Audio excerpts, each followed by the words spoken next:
Welcome to YouTube. There's a pretty spooky storm out there. Seems like, yeah, I was almost going to cancel the podcast, but I figured I would still come on. I'm not sure if there's any guests tonight. Figured I might read some Fulcanelli, perhaps. What was that? Let's see if I can send out some invites or something. Let's see here. I'll put an invite in the audience if anybody wants to come on. Oh.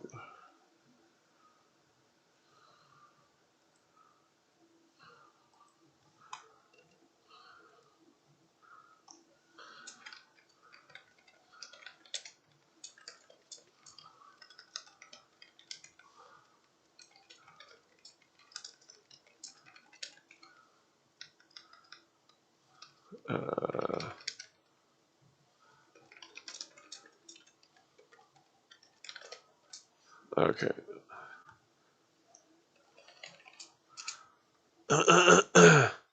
Keep trying to bribe celebrities to come on the podcast. Well, not really celebrities, but let's see here. Yeah, there's a storm brewing. There's a lot of communists out there in the world. Youngsters are all got their heads full of bullshit. Read Karl Marx. Like, oh, well, which part? What do you want me to read? I've already read your fucking stupid commie book written by your stupid commie racist. See, because people call the founding fathers racist, but see, that was a loud thunder. Whoa. Okay, but see, Karl Marx was a racist after slavery had already ended.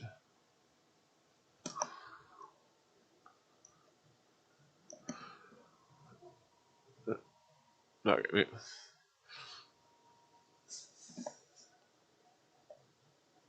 okay, sorry, it was really thundery out. I was just making sure that I didn't hear any tornadoes or something. Yeah, so Karl Marx was a communist after slavery had ended. Or, I mean, a racist, excuse me. Karl Marx is a racist after slavery had ended. And so there's a whole different. Well, my point being is that all the Marxists are illiterate. They're all scum. They all follow lies made by the rich to create more Marxism. They want the minds of the sheeple to believe that socialism is inevitable, which is absolute bullshit because freedom does not involve socialism. Freedom does not involve communism. In those forms of existence, there is no freedom. Why do you think the rich love communism? Because it gives them more power. More power. Rah, rah, rah, rah. More power. The rich get richer, and the poor get poorer. Inevitably. Uh, Indubitably. So I'll see why the wealthy love communism by Ralph Epperson. If you don't believe that the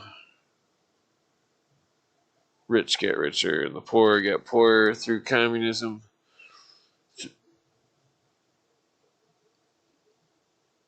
Ah, I hate storms. Freaking storms.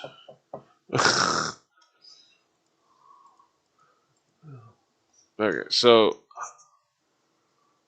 damn it, I keep hitting the wrong button. Seemed like the biggest part of the storm had passed through already, so I figured I would still come on. The communists are communisming.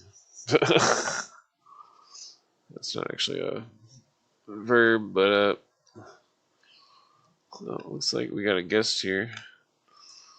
Hey, greetings. Greetings. Greetings. How's it going? Adequate.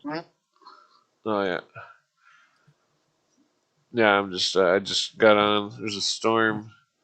You probably wait. You're in a different part of Jonah's gonna get hit by the same storm. Yeah, we had a recent storm uh, a night ago. Oh yeah, was it Why, pretty why, warm there too? why am I getting an echo? Oh, hold on. I turned it off because I was doing music last night. Okay. Oh, okay. Yeah. So is it pretty warm there? Yeah, we had a recent winter storm.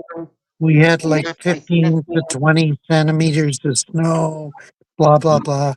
And, but it's all melted. Everything's going away. Oh yeah. Yeah, I just had like a huge gust of wind and a bunch of lightning and stuff. The rain was going like uh, horizontal. Horizontal. Like whoa. uh, Yeah, that's definitely not a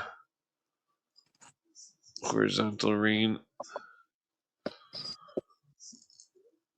Oh, yeah. What Would you just seen me on just now, or I just started? Is YouTube actually letting people see that I'm online? Apparently. Oh, that's amazing. So, what's the theme of this podcast? That's the intellectual podcast for avid listeners. Avid listeners? Like, who, who the fuck are they? They're us. Because we're the only ones that listen to the show. No. Apparently. Apparently. Yeah. Oh, shit. Yeah. Yeah, what was I talking about? Marxists. Well, the communists are communizing. They're creating the clique mentality. Oh, yeah, I'm just trying to keep my ears open because there was a tornado like 3 or 4 nights ago. A tornado? Really? Wow. Yeah, I'm just trying to keep my ears open because there was a tornado like 4 nights ago. You gotta turn your computer down. Yeah. A tornado? Really? Oh yeah, yeah. So, see anything in the news lately? Oh, he's still there. No, I think we lost Harry. Uh, Man, that lightning sounds scary. You still there? Yeah. Oh, okay. I wasn't sure. You froze. Yeah, tornado. Freaking Yeah, I've seen some pictures of trees that are all twisted, and some car fell on some poor old people, or no, a tree. I mean, uh,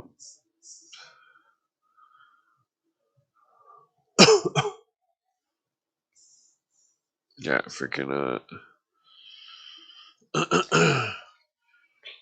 well, So, so have you ever read the Talmud? me. What about it? No, I just wondered if you've ever read it or excerpts from it or whatever. No, I've read all sorts of books. Uh, Okay. yeah. Uh, maybe read this one. Well, I heard what it is. It sounds like just reading Supreme Court cases. It's like the same thing basically. That I mean, except for religious stuff. That's what Danny was explaining.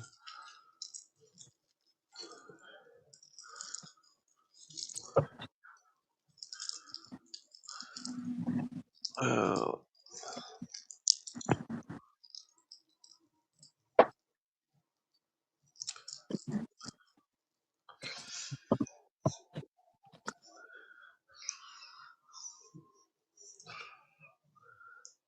hmm. I'm not familiar. Mishnah. Hmm. Let's stick to like the. Make sure that the author is a good translator. 'Cause sometimes people Oh, forget the okay. total translation.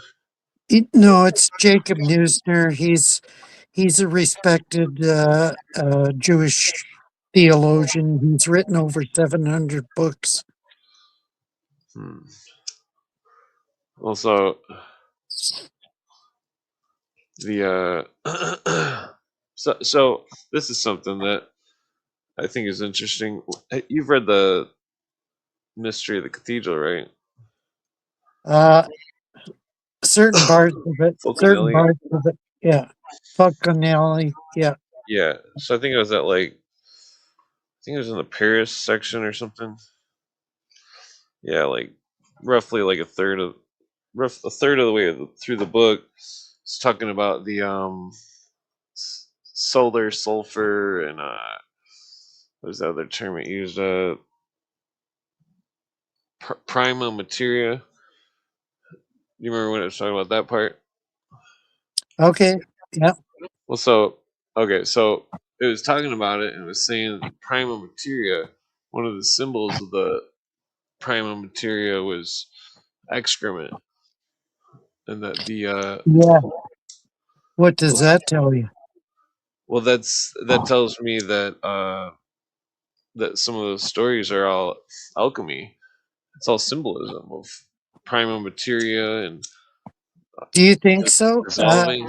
Oh yeah, Let's definitely. let's fast forward to Aleister Crowley and his idea of Well, no, X. Crowley. That's a totally different subject. That's No, it talking about. is. Well, no, I'm talking It's about the I'm same talking about thing. the line about the people think that the Hebrew book says that some dude was buried in excrement or something.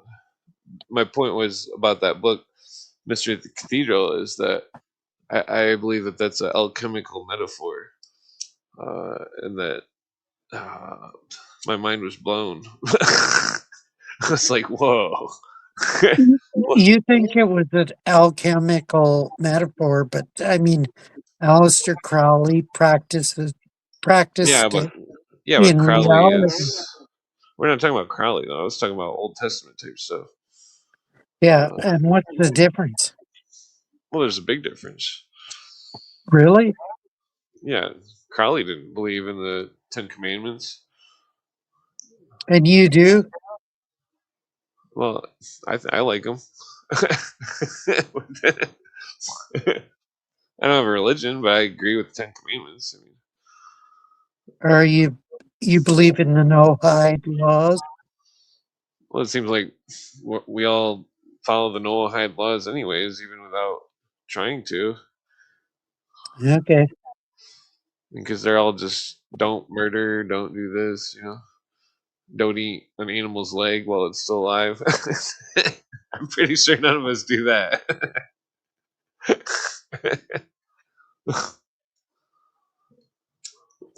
What was I gonna? Something about the Old Testament. Yeah, the symbols. So, symbols. It's all in the symbols.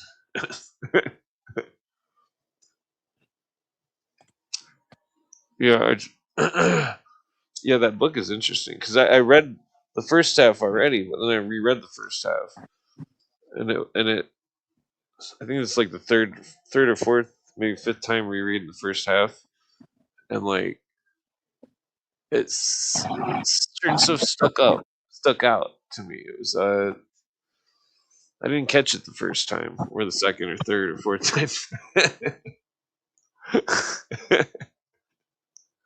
Sometimes that happens.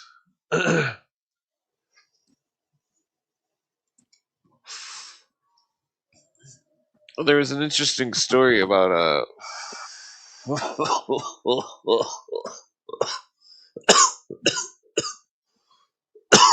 well, excuse You're me. excused. You're excused, but don't ever do it again. Well, yeah. Whoa, she swinging her oats joint. Yeah. So yeah, I was trying to be harsh to Lee on Twitter to try to get him out of his dragon's den because he refuses to comment back. I don't know if you noticed that. I did. Sorry, I missed that somehow. Mm. No, all the algorithms hate me because I just happened to see him post some stuff. I was like, oh well, what's this about? Oh, 'cause you could tell it was. I don't know, say what it was about, but it was the same old. Well, so like, there's a lot of rumors going around. I'm not talking about JJ's vampire rumors, which he's just joking about that. Of course, he's laughing about it. Of course, No, no, no, he's joking. He's not trying to be mean. he isn't. Wow. No, he's just a comedian. Yeah, freaking. What was I saying?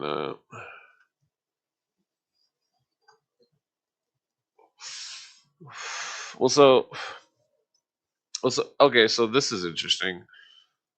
I finally convinced one of my friends to read the Dennis Cuddy articles, and that he's like I started with the first one on Gary, Indiana, and I was like, oh, I don't remember reading it. I mean, I'm pretty sure I read them all, but I reread that one and I was blown away. Uh, Yeah, Dennis Cuddy is a pretty good commentator. Yeah, I agree.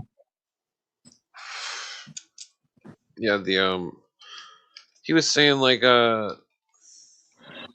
it's like because yeah, the Indiana connection. Here it is. It's Indiana, yeah, that's the title of the so he was going into Indiana wants me. Lord, I can't go back there. I'm not familiar with that one. Have you ever heard of It's a, Robert it's a, Owen? it's a famous song. Hmm. Well, I assume that. Yeah, Robert Owen, 1825 British socialist. Oh yeah, yeah, I know Robert Owen. Yeah, Yeah, so it starts off talking about him in Indiana and New Harmony, Indiana. yeah, that was his cult. Yeah, yeah, Yeah, then it goes on a working man's party, blah blah blah. Great object was to get rid of Christianity and to convert churches into halls of science. Let's see what else we got. Then it says Robert Dale Owen's partner, Orestes Brownson, converted to Christianity, exposed their earlier plot. Brownson went on to say, quote, one of the principal movers of the scheme had no mean share in organizing the Smithsonian Institute. Yeah, that's a key element that nobody's researched properly is the Smithsonian Institute. Like, I mean, Yeah, that is a fabulous historic institution that people need to know more about. Yeah, did I ever tell you that story about the? I think it was like my great grandparents. Two, no, I think it was two greats up in the Upper Peninsula of Michigan. They well, the, they found, I think it was two greats, but they found some kind of mummies inside of a. They're like this tall. They were like a foot tall or something, and they were my grandma had shown me a newspaper clipping of them holding these things that were like this tall, and they were some kind of little mummies, but they were like full size people, but they were tiny, and like they sent them to the Smithsonian, and the Smithsonian never said anything back. They got robbed. yeah, typical. Yeah, yeah. The Smithsonian is a weird institution. Yeah, totally.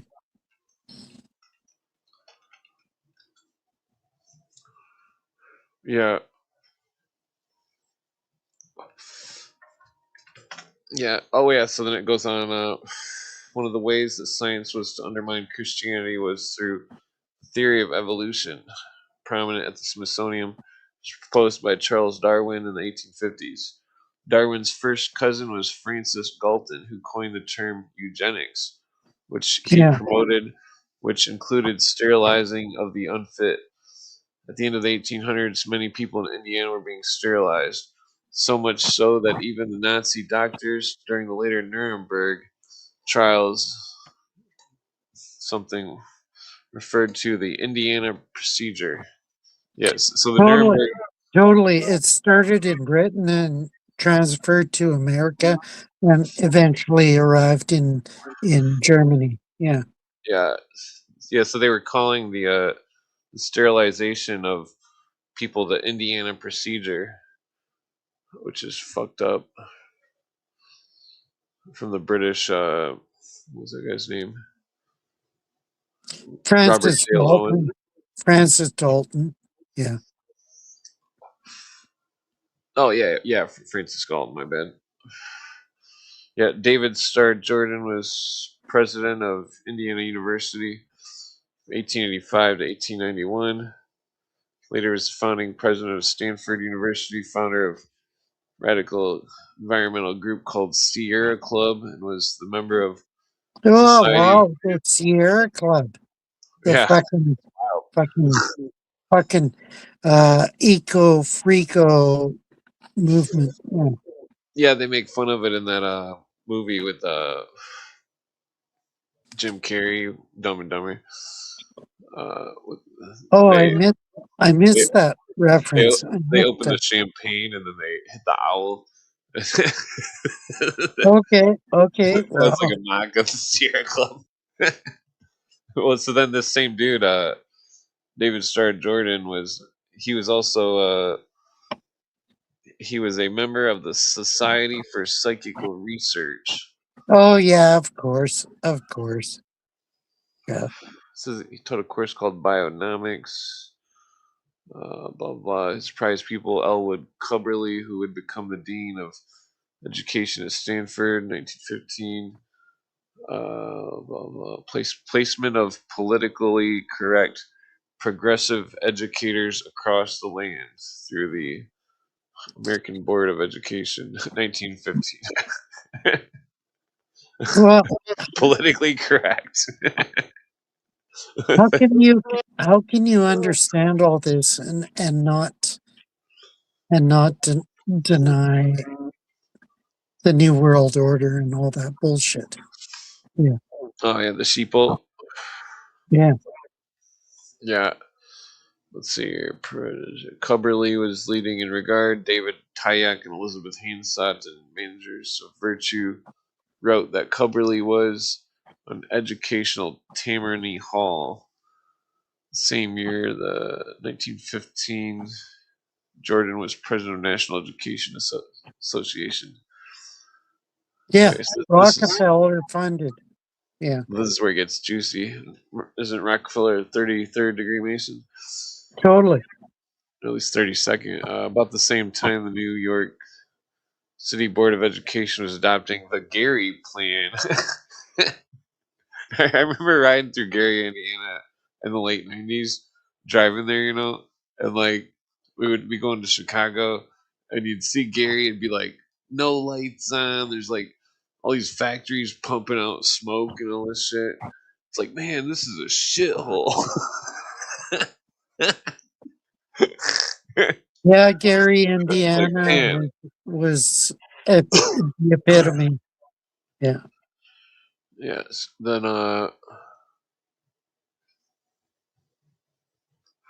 where's that? There was more. Let's skip that part. Yeah, 1922, John Halens ran for mayor. Opposing this plan, one of the first acts as mayor was to pitch out bag and baggage from the educational system of our city. The Rockefeller agents and Gary plan of education to fit the children for the mill and factory. That's interesting because that's the same thing that the KGB did to the in the 90s to the American Board of Education. Cooper does a episode about that called "The Planned Education of Your Child." Uh, oh, I think it froze. Where he names boards people that were KGB on the American Board of Education, and that they had rigged the tests so that fucking well, so they were making the tests have the outcome of telling everybody to go work in a factory. Uh, okay, so right here, April 11th, 1933, Rockefeller Foundation, Max Mason assured Foundation trustees that in their program, the social sciences will concern themselves with the rationalization of social control, the control of human behavior. In the same month, Birth Control Review featured an article by Nazi official Dr. Ernst Rudin on eugenics. Rudin was curator of the Kaiser Wilhelm Institute for Anthropology, Human Genetics, and Eugenics, which for many years was funded by the Rockefeller Foundation. Less than a year later, in 1934 February, progress report by one of the Rockefeller Foundation's division heads, one finds the statement, can we develop so sound an extensive genetics that we can hope to breed in the future superior men, end quote. See The Circuit Rider, Rockefeller Money and Rise of Modern Science by Gerald Jonas, 1989. After the Second World War, Rockefeller Foundation would also fund the establishment of Tavistock, excuse me, in the human relations to see if the kind of social psychiatry developed by the Army during wartime could be relevant for civilian society. That's pretty wild. Yeah, so then it's got more.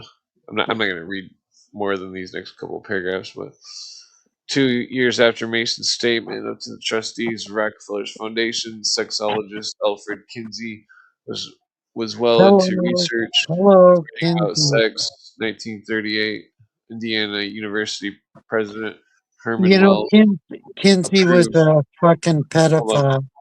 Yeah. let me just finish the. Well, Herman Wells approved Kinsey's course there on marriage. Kinsey research into sexuality expanded in 1941. He began to receive funding from Alan Gregg, Rockefeller Foundation medical director, which would also fund Tavistock. Yeah, Uh, totally. Totally. So it goes on. The year that Greg began to look for an organization to fund that would examine wartime social psychiatry's application to civil society was 1945, which is the same year that Herman Muller gave the long Mueller, career Mueller, Mueller gave the long career at Indiana University in the zoology department, which was where Kinsey was also located. Kinsey's perverted sex research is well documented in Judy Reisman's book, Kinsey, Crimes and Consequences. In her book, totally, totally. it's got a quote from her book. It says, February 4th, 1933, when Schittler formally assumed power, Mueller wrote to Henry Allen Moe, secretary of John Simon Guggenheim Memoriam Foundation in New York, seeking a, quote, Guggenheim, Guggenheim. yeah, Yeah, it's German, seeking a fellowship renewal. Mueller explained that he had been working on artificial production of mutations, visiting other Nazi investigators, planning new experiments. Then, then he continues. It says Mueller says it has now become evident to me that a second year of the fellowship would be invaluable. And then it says that he stayed in Munich, where this is I stayed in Munich where I was acquainted myself with the genetic work of the Zoological Institute and the Institute for Psychiatry. That's German under Dr. Rudin, whose very comprehensive materials offer rich field for the study of mutations in man and Dr. their Rudin, fucking who? inheritance. Yeah. You can't say that. So then I go. That So, was the end of the quote. But so then uh, it's almost over here. Three more paragraphs. Former former Fabian socialist H.G. Wells' book 1928, An Open Conspiracy, Blueprints for World Revolution. Wells wrote about the supreme importance of population control. He stated that there is a clear hope that directed human breeding will come within man's scope. End quote. Herman Muller believed in selective breeding in 1932 September. He began work with the Kaiser Wilhelm Brain Research Institute from Berlin. Rockefeller funded and continued there for a year under the Nazis until he went to the Soviet Union from 1934 to 1937. After he began work at Indiana University in 1945, he received Rockefeller funding via National Research Council. From 1955 to 59, he was president of the American Humanist Association. And in '63, he was named Humanist of the Year, all while at Indiana University. So before I go on, Rockefeller funded the Nazis and all these people. Then Rockefeller's controlling the temple where the Dead Sea Scrolls are located. I think that Rockefeller's hiding what's on those scrolls because you know about the after what's his name uh,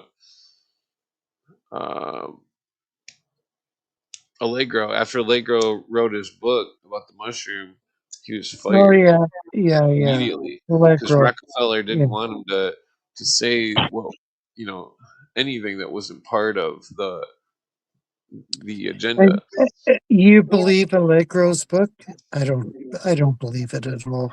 Well, it's I think. complex because I think even Allegro's misunderstanding because he thinks it's all sex symbolism, but it's like they lacked adjectives for God symbols or something. Like it's fucked up. The ancient world was very primitive. You know, I mean, well, it's hard to say. I mean, you know, Yeah, yeah. I've got John Allegro's book.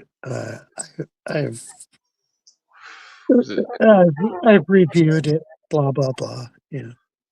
yeah. Well, I mean, I don't necessarily agree with the whole book, but and that's the thing where it's like I think he's because there could have been mushrooms involved, but I don't think the mushroom was the angels or the ghosts. It just happened to take them to those angels or ghosts or something.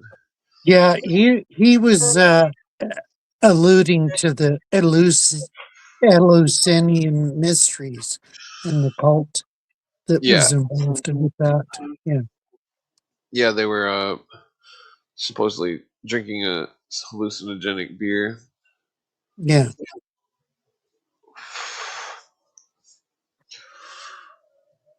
Yeah, the well, so Can not to, we we got two more paragraphs. can we Okay, get so, back to the Babylonian Talmud well, or hold on, what? two more paragraphs. Okay. Well, I'm not the Danny's the Hebrew expert. Oh, Yeah, Danny's full of shit. You know that. he's not full of shit. He schooled you quite a few times. Well, No, at he least hasn't. twice. He's never schooled me. No, you don't remember because you were drunk, but you were demonizing the Noahide laws. He asked you what the Noahide laws were. You said I don't remember what you said, but then he said all seven of them. But he didn't say when he said them to you. He didn't say they were the Noahide laws. He was testing you to see if. Well, no, I think he did, but I think you were really drunk and you didn't know. But like he was asking you, would you do this? Would you do that? And you were saying you were agreeing with all of them. You agreed with all seven of the Noahide laws, and then he said, "So what's the problem with the Noahide laws?"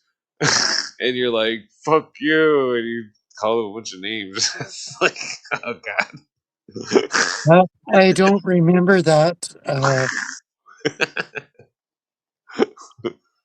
Well, Well, we knew you were pretty drunk, so. yeah, I don't remember that. I don't remember it. Well, so one of them was like, don't eat a leg off some animal or something that's like still alive. You don't want to eat something that's the rest of its Yeah, body is I, still alive, I kind of mean, thing. isn't that isn't that obvious? Yeah. Yeah, but I mean the other ones were obvious too, though. I mean they were all like you know believe in God and stuff, that type of thing. Yeah, but They're like Ten Commandments, basically. his belief in God is heretical. Yeah. Yeah, but according to the Bible, the Old Testament God is the Father of Jesus. Yeah. And Well, that's the God that the Hebrews believe in. I don't think so. Well, Yeah. the Hebrews believed in it, but the modern Judaism doesn't believe in it.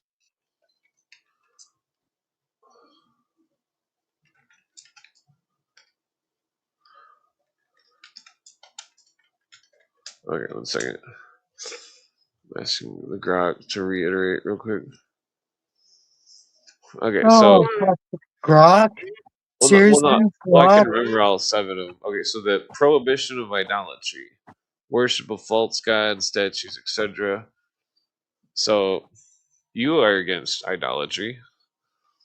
Yeah, totally. Okay, so that's one of them. Okay, so let's see. Just put out a link real quick. Second one, prohibition of blasphemy. So you're against blasphemy, I'm sure, right? Blasphemy against the Holy Spirit, yes. Well, yeah. So that's two that you agree with. Three is prohibition of murder, including suicide or an No, unjust killing. I'm sure you could no, agree with that. no. No, What do you mean? You believe in suicide? What are you telling me? no, I don't agree with suicide, but I agree with the certain killings of people. Yeah. Well, that's not. That goes against Ten Commandments. Thou shalt not murder. Yeah. You're thinking of murder, but you're not thinking of just punishment for criminal crimes. They'd have to be absolutely proven, and there'd have to be well, Yeah, you're in no condition to. Well, anyway, so the fourth one, You think I'm in prohibition. a condition? Okay. Well, I mean, well, I'm not trying to insult you or anything. Sorry about that. Okay, so prohibition of theft. Yeah, totally. Okay, so you agree with that? Prohibition of immorality. Prohibition of. I agree with the Ten Commandments. The Ten Commandments. Totally. Yeah. And apparently, JJ Vance is trying to inch in on our podcast. So let him in. Let him in. No, I think I sent a. Yeah, I sent an invite or put it in the chat. Yeah, Also, of course, I'm a vampire, according to JJ Vance. I don't know why, well, it's just a joke, but whatever his criteria for vampiricism is, I don't know. Oh yeah. Well, oh, at least the storm blew over. I need a cigarette. Yeah. Yeah. So, uh, now there's what were we discussing? Oh yeah, I forgot. We got two more paragraphs. During Two more 1950s, paragraphs. while Kinsey and Mueller were conducting their research at Indiana Yeah, University. and do you support Hold on. Kinsey? No. Okay, I don't support anyone. game over. Game over. Yeah. Well, okay, so they were conducting their research at Indiana University. Eli Lilly and Co. of Indianapolis, Oh yeah, Eli Missouri, Lilly. Nice. making up a Mm. batch of LSD for the CIA, according to John Marks in the search for the Manchurian candidate, the CIA mind Yes, control, I've read that book. I've read 1979. it. Yeah. Marx further wrote that the CIA generally presided over LSD seen during the 50s. Today, the Yeah. Lilly Endowment supports religion, education, community development, giving a great deal of money to such organizations as Planned Parenthood and the Center for Population Options. Yeah, of course. Planned Probably Parenthood. the Yeah, MAID totally. program also. Planned Parenthood founder Margaret Sanger had Yeah, edited. she's a bitch. Total bitch. Total Well, I bitch. concur with that one. Yeah. And then but she was a close friend of John D. Rockefeller. Yeah, of course. Of course. So Doesn't that make sense? Doesn't that make sense? Like, I mean, wake up. Yeah. yeah, the Indiana University. Well, since the 80s, the Indiana University submitted four international module field test edition course booklets developed under the auspices of Internationalizing Teacher Education Project, which aims to infuse international perspectives into select courses that serve as requirements in the preparation program for teachers. Yeah, so So JJ Vance is commenting in the posts and stuff, but he's got nothing to support him. uh, Yeah. alright. Well, I sent a link out if you want to come on. I'm gonna grab a Yeah. cigarette real quick. Yeah. Yeah, but he won't show up because he's full of shit. Yeah. This seems kind of harsh. Sorry. Maybe that was harsh. I don't know. Yeah. Are you Jonah's real father?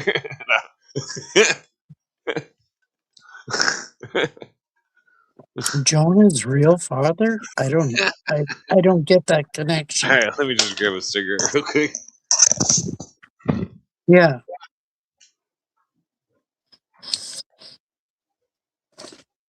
Okay. Let's have a cigarette.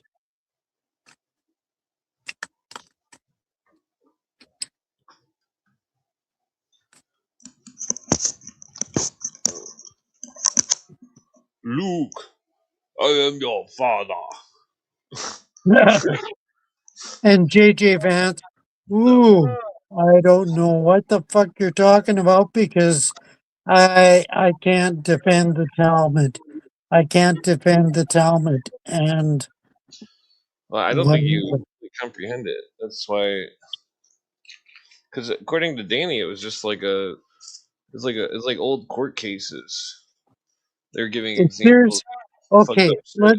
let's go back in history. The Babylonian Talmud was created in Babylon originally.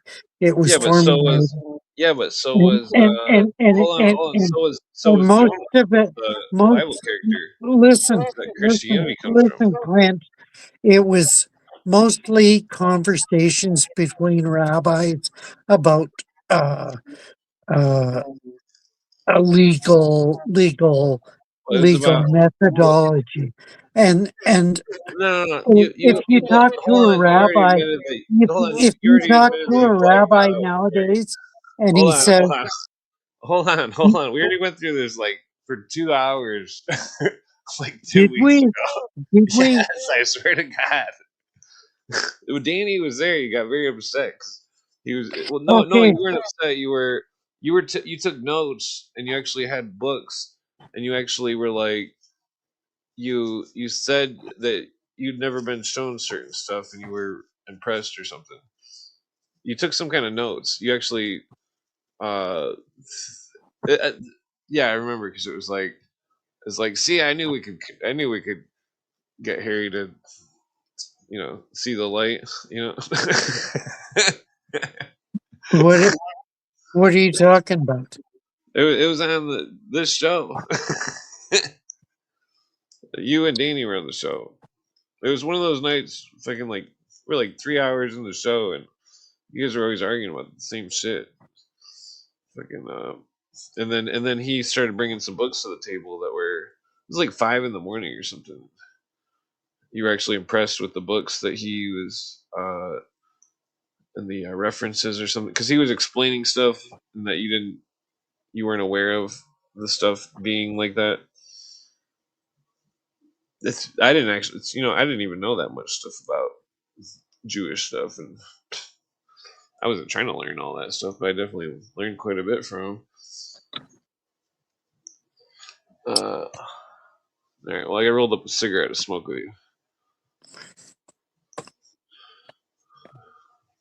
I had to roll it because I didn't want no chlorine in my paper. Don't put no chlorine in my goddamn paper. God damn it. That's how old timers used to talk. You Whatever, whatever, whatever. well, usually the roll your own tubes that the natives probably use also probably don't have chlorine either. Yeah, I used to do roll your own tubes. Yeah, totally. Uh, Somebody's asking what the fuck does that mean? What the fuck does that mean? How y'all doing? Wait, somebody the other night, Todd, when he before he went off the broadcast, I put a beat on and he rapped like Wolfman Jack from the old time radio show. And that's good. Um, I was pretty impressed. well, it might have been impressive, whatever. But was it relevant? It's a pretty good. It's a pretty good. He did some pretty good lyrics for like just coming off the top of your mind. It's hard to do that. Think Yeah, about like, because I mean, like, think whatever. about imagine trying to do like poetry without writing it. That's all it is. Okay, okay, you're advocating slam poetry in New York? I didn't know there was a name for Fuck, it. fuck. No, I'm just saying it's well back in ancient times, like from the Irish to the Japanese. Well, I don't know if the Irish. I'm pretty. One of the European nations did the same thing. The knights would like write poetry before battle. Same with the Japanese samurai. They would write a poetry and Are write you like a serious? rhyme. Yeah, Are you serious? look Wow. at their mind like clear or something. Something about trying to like make all those rhymes, the words rhyme, like clears your mind. It's like therapeutic. You think that's what Beowulf was about? Have you read Beowulf? No, I Yeah, think I Barry. read Beowulf, Harry. How about you read a book, Harry? I'll tell you what's not impressive, Harry. Anything you're saying in your vampire tactics, they're definitely not impressive. They're Who the bush fuck league. is Filibuster? And Mr. Phil A. Buster, sir, I've heard of filibuster. Filibuster. Yeah, who the fuck is Filibuster? Harry, I came here to tell you you're full of shit, Harry. I can't hear you, bro. I can't Yeah, hear well, you're you. full of you know why you can't hear me, dude? You're Because you're just 700 years old. gesticulating and you're You're not 700 years old. You're talking a fucking comprehensively. vampire, Harry. That's why you can't hear me. Your hearing's going out. It's JJ filibusters. Phil A. Buster. Yes, that's correct. I can't understand him. Like Typical. Typical. blah blah blah You're blah full blah of shit. blah Hey, Harry, you're blah full blah of blah shit. blah blah blah. Yeah, that's what I hear when you talk too, bud. Oh, yeah. What's the Well, official? Hey, Harry, what's the official language of vampires? I would say goetic. Yeah, I'd say queer, I dude. That's would what Harry speaks I would queer stuff. say chaotic. Uh, What are y'all talking about besides? Blah blah blah. We can't understand you. I don't We care, can't dude. understand a word you're saying. Nothing you say is important, Harry. Speak clearly. he's on his phone, so it's not Yeah, his I'm regular. cook. Give me a second. I'm cooking something. I heard you talking a bunch of nonsense, dude. I had to call in. You're a vampire. Hmm. You seem Blah perplexed blah there, Harry. blah blah No blah. response. There's nothing Back. coming through. Sorry, Mr. Filibuster. Sorry. Hey, I'm You're sorry. full of shit. Hey guys, I'm sorry. I'm sorry. Is that the Canadian accent? Jonah does it too. Hey, hey, I'm sorry. Cut him off. Cut him Get him off. out. Hey, get him out of And here. Get this speak filibuster guy slowly. out of here. Fuck off. Fuck off. Well, we're Hey, doing, fuck off. this is what we just pretend you're at a bar stool and we're sitting at the bar or something. I mean, one time this British lady was hitting on me at the bar. She was really old. I was like, ugh. Oh, Phil, JJ left. Oh, he's back. Okay. Not funny. Get a life, Harry. You're full of shit.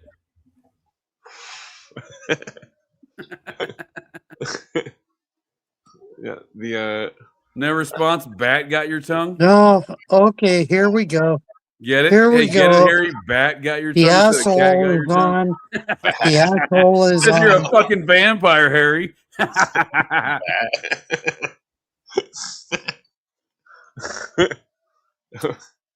what Oh, Yeah, so, looks like Gerald Hall wrote you a haiku, Harry. I wrote you a Still poem. can't Roses are understand you, red, JJ. violets are blue. Can't Harry's a understand a fucking word you're vampire. saying. It's all blah blah blah blah. That's oftentimes what I hear when you talk there too, sir. What's the official language of vampires?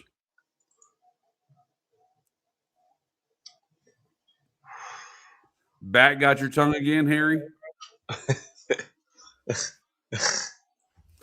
I was enjoying hearing about your affinity of Jewish people, Harry. Can you Blah continue blah about blah that? blah blah blah blah. We can't understand you, bro. We he's- can't get a word in. Well, that's on you, pal.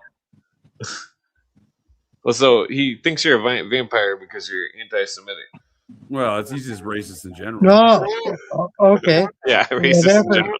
Yeah, Yeah, Whatever. let's be honest about the situation. You said you Let's hate not- my people, the black Yeah, people. I mean, as a red man, Harry, Hey. I'm offended by most of your statements, generally speaking. I've got a fucking original. Roses are red, violets are blue. Harry loves The haiku? Canada and sniffs glue. What is that? That's interesting. Is that in Greek? Huh.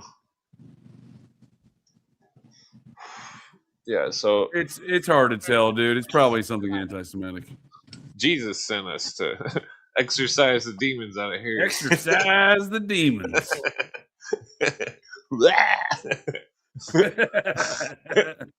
And by that, we're demons. We're just exercising. And you're a vampire, Harry. So, Harry, I was really enjoying your in-depth, very well understood. We can't hear a word you're Judaism. saying, JJ. That's We impossible. can't hear a fucking word you're saying. That's impossible. You gotta Let me turn his mic up a little. disconnect and reconnect so we can hear well, that's why I something. was asking you, sir. I was asking A if there's a disconnect communications and breakdown. reconnect. There, turn it up. I was asking if there's a communications breakdown. Perhaps I don't speak vampire. That's what I was asking you. What's the language of vampires? You've yet to answer this question. You obviously heard it. You've responded to it. Yet your claims that you can't hear me. We can't hear a fucking word you're saying. They're clearly farcical, sir. Reconnect. Much like your opinion on most topics. Disconnect and reconnect. Completely farcical. Come on, reload. Here, let me turn this mic up more. Reload. Oh, for some reason it went back to automatic. Again, sir, completely farcical. Your whole approach to responding to me is pretending like you can't hear me. We still can't hear you. Get serious, We Harry. still can't hear you. You can Let's definitely hear me fine. You're responding to things I'm saying while simultaneously trying to overtly overtake my brain hole with your vampire tactics, sir. I won't have it. I won't have it, sir. I simply won't have it. See, right now you hear what I'm saying. Reconnect, You reconnect, dude. We can't hear a word you're saying. I can't hear you. I can't hear you, Harry. That's strange. Oh, where did I put it? Perhaps. What'd you say, Harry? I can't hear you. Bat got your tongue? Did you not like my bat got your tongue joke? Is that what got you upset? I'm not Jewish, Harry. You don't have to hate me. I still can't hear anything. He's definitely talking. That's strange, Harry, because you're responding the exact moment I stop talking. You respond. Go out and reconnect. Is that Canadian Sign Language? Or is that vampire sign language you're using right now? Okay. Let's see. Here it is. I think you can hear me, can't you, Clint? I'm sure he can hear me. He's just being ridiculous. Yeah, he can definitely hear you. Heard you're taking a cruise over to your motherland, Tel Aviv. Maybe I think you were stopping by. Here it is. Harry, that looks so much like you, dude. I didn't even realize how much it looked like you, dude, until I saw this picture right now. The psychic vampire. I think you guys have the same frames, even, dude. What kind of frames you got there? I don't know what this is about. Like, so now you can hear me. All right, I see it. He's talking about the glasses. What do you think I was talking about when I said frames? He's so butthurt at me right now, dude. I gotta smoke another joint. He's so racist, dude. He dropped the it's one thing to drop the N-bomb, I suppose, but to do so like with the Heil Hitler thing he was doing the other day while doing it, I thought that was a bit aggressive. Yeah. I heard you all doing the circles again the night about the Talmud. I was like, oh, this is gonna go poorly for anyone listening. I gotta jump in there and help Glenn out. You're like, Harry, we've already went over this. He's like, no, you weren't listening. I was like, what the fuck? Well, he agreed all the Noahide laws that they weren't necessarily bad or anything. no, I disagreed with them. No, it was all on video. Yeah, Harry's on assignment in Tel Aviv. What do you got, Harry? You know,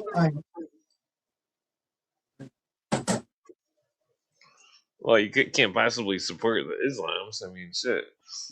Fucking, Oh, Harry's visiting the Mecca. Is he? He's going to go Islam.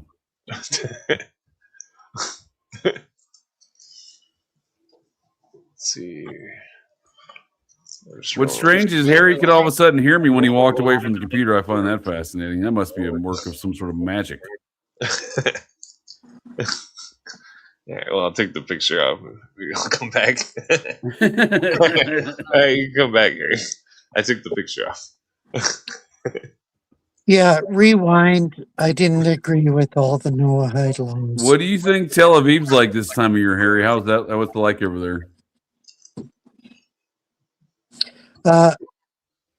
Are we going to get JJ Vance on This is where we can Harry, these understand what vampire he's tactics talking of about? deception will not sustain this conversation, pal. I know mean, you it's can hear all me.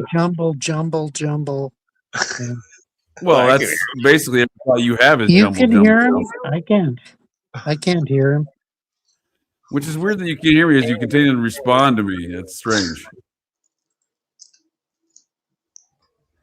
So you still haven't answered my question. Where do you think I should vacation? Tel Aviv?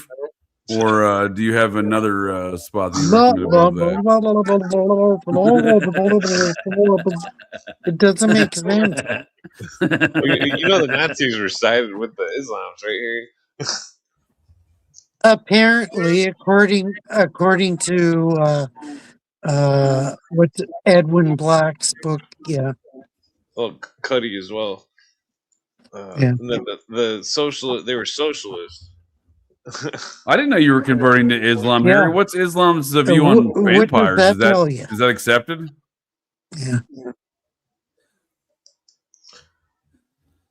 Yeah. What's the process to convert to Islam there, Harry? How do you do that? What are we talking about here? Do we have to eat a ham? JJ Vance? Do you have to eat a whole ham in which to convert to Islam? Was that part of the practice? Or is it no pork? What are we talking here? I'm a food guy. You got to talk to me in foods. They make a decent shawarma, but that's about it. I don't disagree. Totally. Oh, now you can hear all of a sudden, son of a bitch. Look at that. We've got a miracle. Harry's fucking deafness has been cured.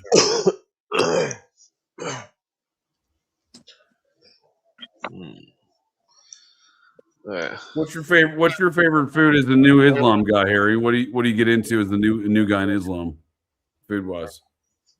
Islam? Are you serious? I have nothing to do with Islam. I thought you said you just converted, dude. What? Do they go through a ceremony of lopping your dick off when you convert to Islam, like when they do in Judaism? Are you serious? You're a eunuch? I had no idea you're a eunuch, Harry. That's crazy. Why would you do such a thing? You're an Islamic eunuch. An Islamic eunuch vampire, dude. That is a very specific demographic. Yeah, that's your allegation. I don't support it. I don't support most of these allegations either myself, to be quite honest with you. You should keep drinking some water, though. I heard as a vampire, you need to drink twice the amount of daily intake. So that's going to be 16 gallons for a vampire. 16 gallons? A day, dude. I don't make these rules, dude. I'm not the Food and Drug Administration, Harry. Look at yourself. What do you? I don't believe these accusations. I have no control over these terms.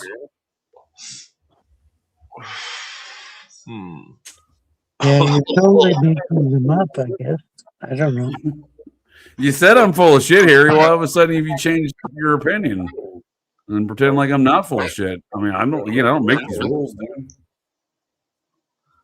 Well, you're full of shit on that point, for sure. Well, here's the deal. If I'm full of shit, what does that make you? Full of vampire? Yeah, totally. No. Well, so, well, I think you've been misled with this racism stuff here. Yeah, I've known a lot let's of let people. myself and Clint bring you into the light. Oh wait, you don't like light. You're a vampire. Yeah, of course, of course. Well, If that's what you think, I guess so. Yeah. well, I mean, like, I heard something about you were going to be doing a Camp David peace accord with Benjamin Netanyahu. Is that something you're getting working on there, Harry? Are you serious? Like that? Yeah, I heard you're the vampire for the job. I don't. Wow. Wow. I don't know what to say to that. It's an honor, right? You at the Camp David peace accords. No, I'd never go there. Never. Is that because you're Islam now and you hate the Jews? Okay. Okay. Is that the dichotomy that you wish, the Hegelian dialectic that you wish to promulgate? Well, you tell me, Muhammad Harry, what's going on here, bud? we're trying to figure out whose side you're on. Yeah, we're trying to get to the bottom of this thing, dude. You're not easy Okay. to decipher. Your vampire tactics. Either or. What if it's neither? Neither. That's an untenable proposition, sir. We're going to need something here. We're going to need a name. Why is that untenable? I just told you it was. You're not listening. You must be that vampire deafness again. We're going to need a name. Course. That's what I just said to you. Of course. So, Of course. Gary likes America, but to be an American, you can't be racist.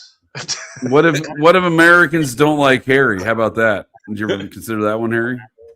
I'm an ardent anti-vampire, dude. I'm a vampire hunter. What if Americans don't like what?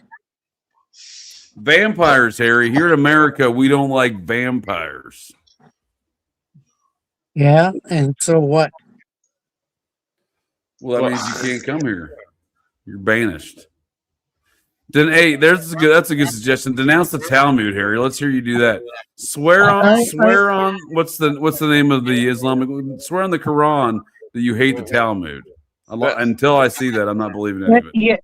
Yeah, you're invoking the dichotomy, which is a false. I'm not invoking anything, sir. I'm sitting here at my fucking desk in the great state You're of Montana. invoking a false premise.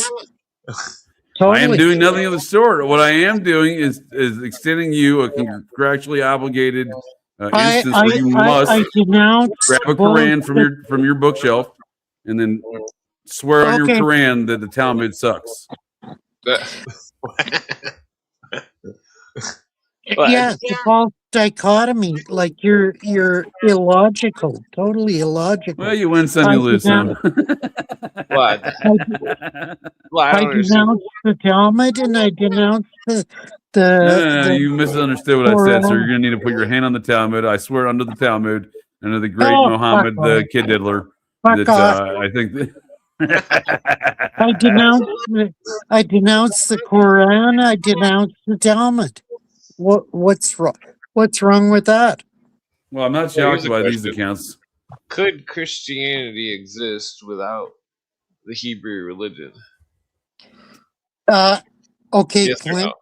Wake up! Wake up! Yes or no? Is the Old Testament religion related to rabbinic Judaism with the Talmud and the Kabbalah? No, it is not.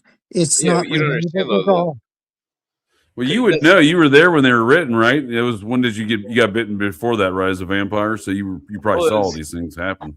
It was a yes or no question. I did. I knew it. Totally. So, the New Testament relies on Old Testament stuff. Old Testament stuff is Hebrew stuff. The New Testament, the religion wouldn't exist without the Jewish religion. Yeah, it's kind of like Star Trek: The Next Generation, Harry. In many ways, it's superior to the original, but will never be as recognized. Modern Judaism with the Old Testament Israelitism. There's totally different. Totally different. What was I think you have to have your arm up at like a 45-degree angle to when you say that, like a salute. What was Jesus hello. the king of? Have you ever heard of the Babylonian captivity? Hold on. Hello? hold on. What You was don't know. Jesus? Fuck Well, I all wasn't of it. there, sir. I'm not a vampire, so I wasn't there. Yeah, you weren't there. What You what don't. was You never what was studied hold history. on. What was Fuck Jesus off. the king Yeah, of? what were Matthew, Mark, Luke, and John like? What was Jesus the king of? What was he the king of? What He are was you talking about? Jesus was the king of the blank. What was that? Yeah, that was written on his cross, but King of that doesn't. what was the full title? Can you please refresh my memory? It What Well, was was King of the Jews for 200, please. yes. do you need it refreshed? Do you need it Well, so refreshed? so well, so if Jesus was the king of the Jews, and that you're saying that Christianity doesn't lean on Judaism, then why would Jesus be the king of the Yeah, Jews? yeah, but That's common sense. The Judaism that he was talking about is not modern Judaism at all. Wake up, wake up. They follow the Ten Commandments. Judaism wasn't codified until the 4th century with the Yeah, but Babylonian you already know Talmud what the New World and the Order is. Kabbalah. The New Wake World up, Order wake up. New Fuck. World Order religion is the same religion as Crowley's to cycle out all the old Yeah, religions. and it's the same religion as Judaism. No, that's Totally, definitely not true. totally, totally. Crowley Tikkun hated. Olam. Tikkun No. Olam. Fuck That's off. definitely not true. Crowley hated all religions, including Judaism. And there's no way the New World Order is gonna keep any religion. Are So you serious? Are you you've serious? read the books. I would fucking read the book I've quotes. read the books too. Yeah, they don't say we're gonna get rid of all religions except this one. They say all Yes, of them. they do. Yes, they do. If they do, they're talking about secular humanism, not Which any which old is gods. modern Judaism. Totally. I disagree on that one. Well, you can disagree, but Well, if the Hebrews are praying to God and they're not praying to God while they're looking in the mirror, saying that they are God, like Shirley MacLaine, that's that's a total distraction. You know that. distractions. Yeah, totally. Oh. The Jews definitely do not believe that they are God. Yes, they do. They totally But do. you'd have to prove it. Where's the I quote? don't have to prove it. Look at Well, you their kind of do if you're testimony. making an Look argument. at their testimony. It's numerous times You mean like on. testimony from fake Hebrews that pretend just so they can You think they're make everybody fake? look bad? You think they're fake Hebrews? You trust that 33rd degree vampire Mason too? Okay, you're totally off base. No, there's a 33rd degree fake 33rd degree Mason who says all this fake shit about Freemasonry. And he claims he's an ex vampire and also he's just another Mark Passio. But Yeah, I don't know where you get that shit from well, because you're these not in the people. real No, world. I've dealt with these type of people for a long time. I remember 15 years ago, I called Mark Passio's show. He said he was an ex Satanist. I said, "Is it possible that your ex Satanic membership has compromised your opinions?" And he said, "I was never a Satanist. And I was never a member of any Lucifer." Then he called me every name in the book for Yeah, 45 minutes. and then he admitted he was a Jew. No, he never said that. Yes, he did. Yes, he did. What? Totally, Definitely not. totally. What I was talking about. I'm talking about Mark Pat. Let's give that an example of people that are pretending to be something like an ex Satanist, but they're really not. Have you ever heard of the term crypto Jew? Have you ever heard of the term hood, Harry? You can't be saying these things without your hood on. So JJ, you're a crypto Jew, totally.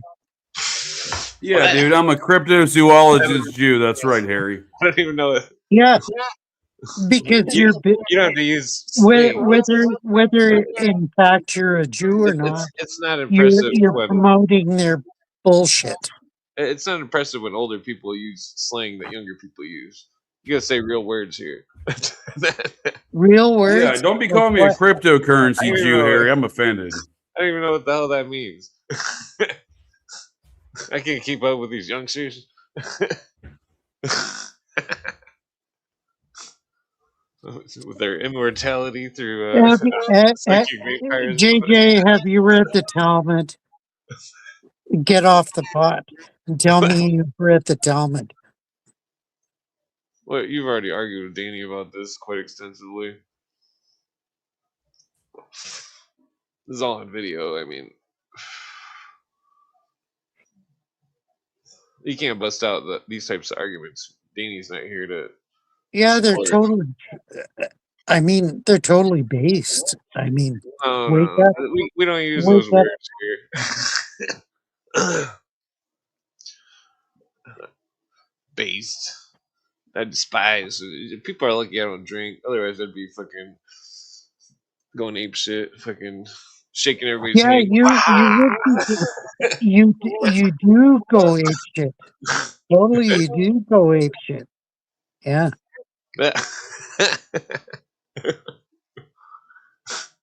Well, so no, the New World Order is full of Nazis, Harry. They're full Oh of yeah, people that hate Nazis, Hebrews. Nazis. Yeah, of course, Well, Nazis. well, I mean that's a later term for the Theosophists and all this.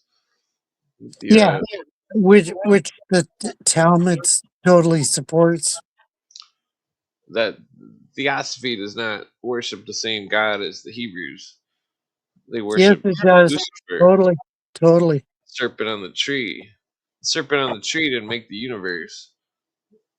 The You're Hebrews worship confusing the God that made the you're universe. confusing Old Testament Israelitism with modern Judaism. You're mistaken. Totally No, no, no, mistaken. no, no. I used to study with this chick that was No, she was you've never she studied was history. no. I Fuck used to off. study with a chick that was Hebrew, and that that I know all about some of that stuff, and that they're not No, you what you don't. think. No, No, you seriously, don't. I've already told you about this chick. You cried because I told you how she died. Uh, that that that's there's serious stuff going on in the world. That Oh, to make blanket statements, whatever to make shit. blanket The, the statements made by Talmud's only 38 volumes. Sorry, not 72. well, you've already had Danny explain that it was like reading Supreme Court cases. It's just them talking about examples of fucked up shit that happened and how to handle it.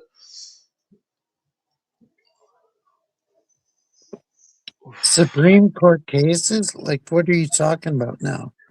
Yeah, Danny explained it. He said it's like when they had some kind of drama in the community, somebody did something fucked up, they didn't know how to handle it to punish them, to justify, to Harry make would things drink all their just. blood. With some fava beans. Some fucking yeah, dude. What do you like with your blood, Harry? Are you serious? You like it, you like it a la carte? Oh, you're an a la carte kind of vampire, are you? Are Harry, you have you read serious? the 39th volume of the Talmud? The 39th volume? You got the secret volume? I'm a crypto Jew. Remember, I got the secret volume. Okay. You told me I was a crypto Jew, dude. I'm just going on your terms.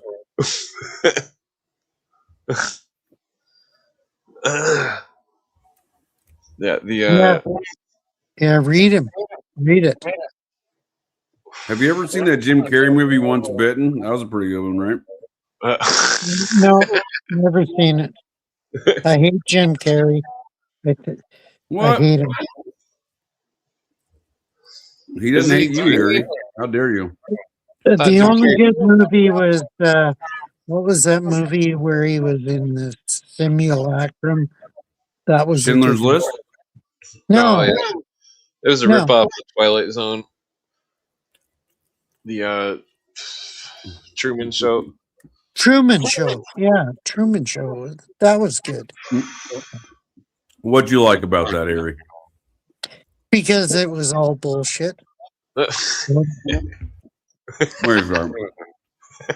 You liked it because it was bullshit? Yeah, That's a weird reason to like a movie, bud. it exposed the bullshit that's going on. Yeah. Okay. So you're saying that we all live in a Truman Show? To a certain Is that degree. literal, yes. dude? If it's literal, dude, I don't know about that. To a certain degree, yes, we do. I gotta turn the It's fan on real quick. it's a lot like the Matrix, which I disagree with so many premises of it, but yeah, it was a good show. Yeah. Oh, that was okay. I wasn't a big fan of The Matrix either. Yeah. Yeah, I had problems with it. Yeah. Did you like the movie Blade? What were your thoughts on that one? Blade?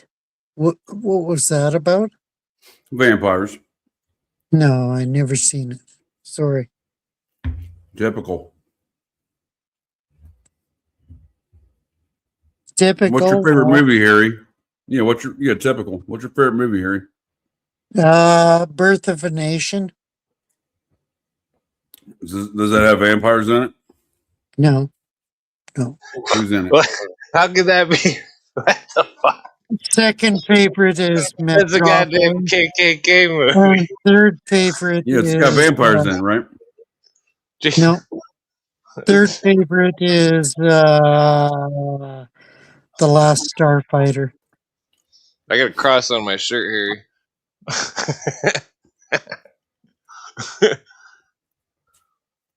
The Last Starfighter, dude. I've seen it. It was all right.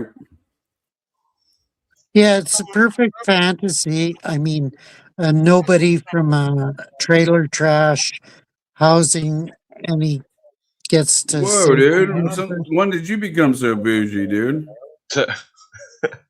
I used to live in a trailer in my trash. You already said I was a crypto Jew. You could be. I don't know. What? I don't know. I don't know for sure. Well, yeah, I'm sure you've talked to JJ enough to know that he's not trash. No, I wasn't saying I'm a that. crypto Jew. I'm saying that in The Last Starfighter, he was a he was a he lived in a trailer complex, blah blah blah. He was a nobody, and he got to save the universe, blah blah blah. That was a great story. The perfect fantasy, totally perfect. Yeah. How about what's your other favorite movie, Harry? These are terrible movies. What? Terrible? You thought the Last Starfighter was terrible? Nah.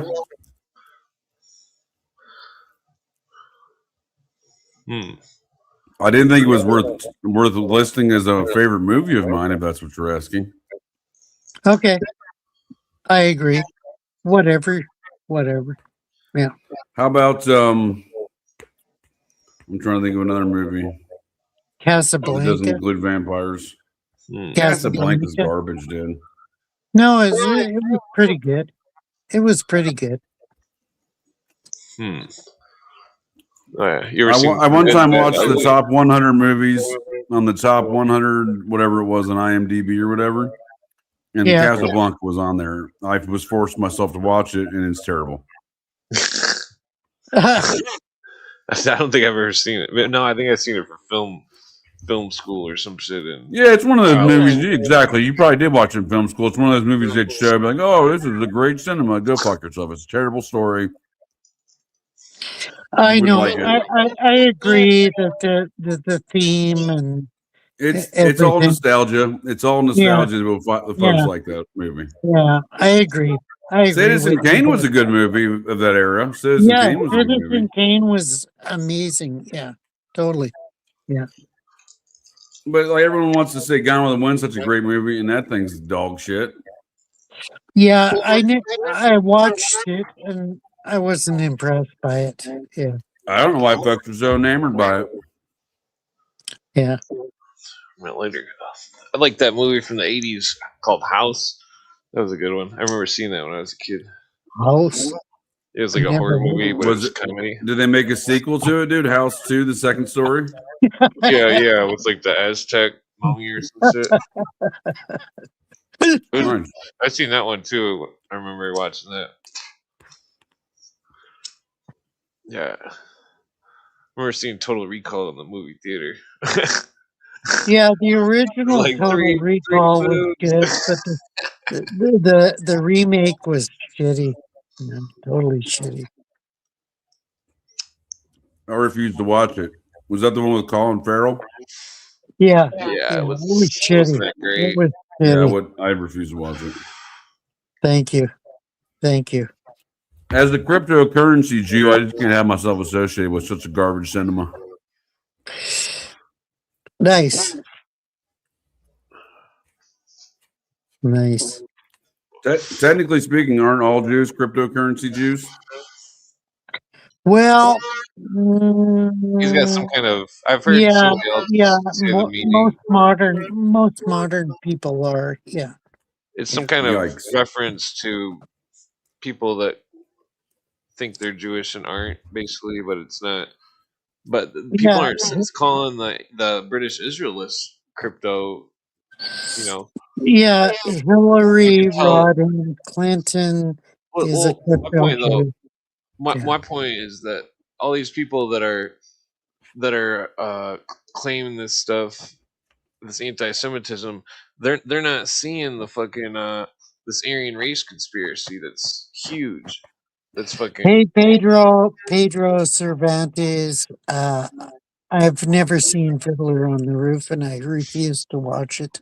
So, Well, this uh, Aryan race conspiracy is vast. It involves the Nazis, the Muslims, the Theosophists, the Mormons, the fucking so many different groups, and like they're all pushing this Whips, bullshit. chains, whistles, yo-yos.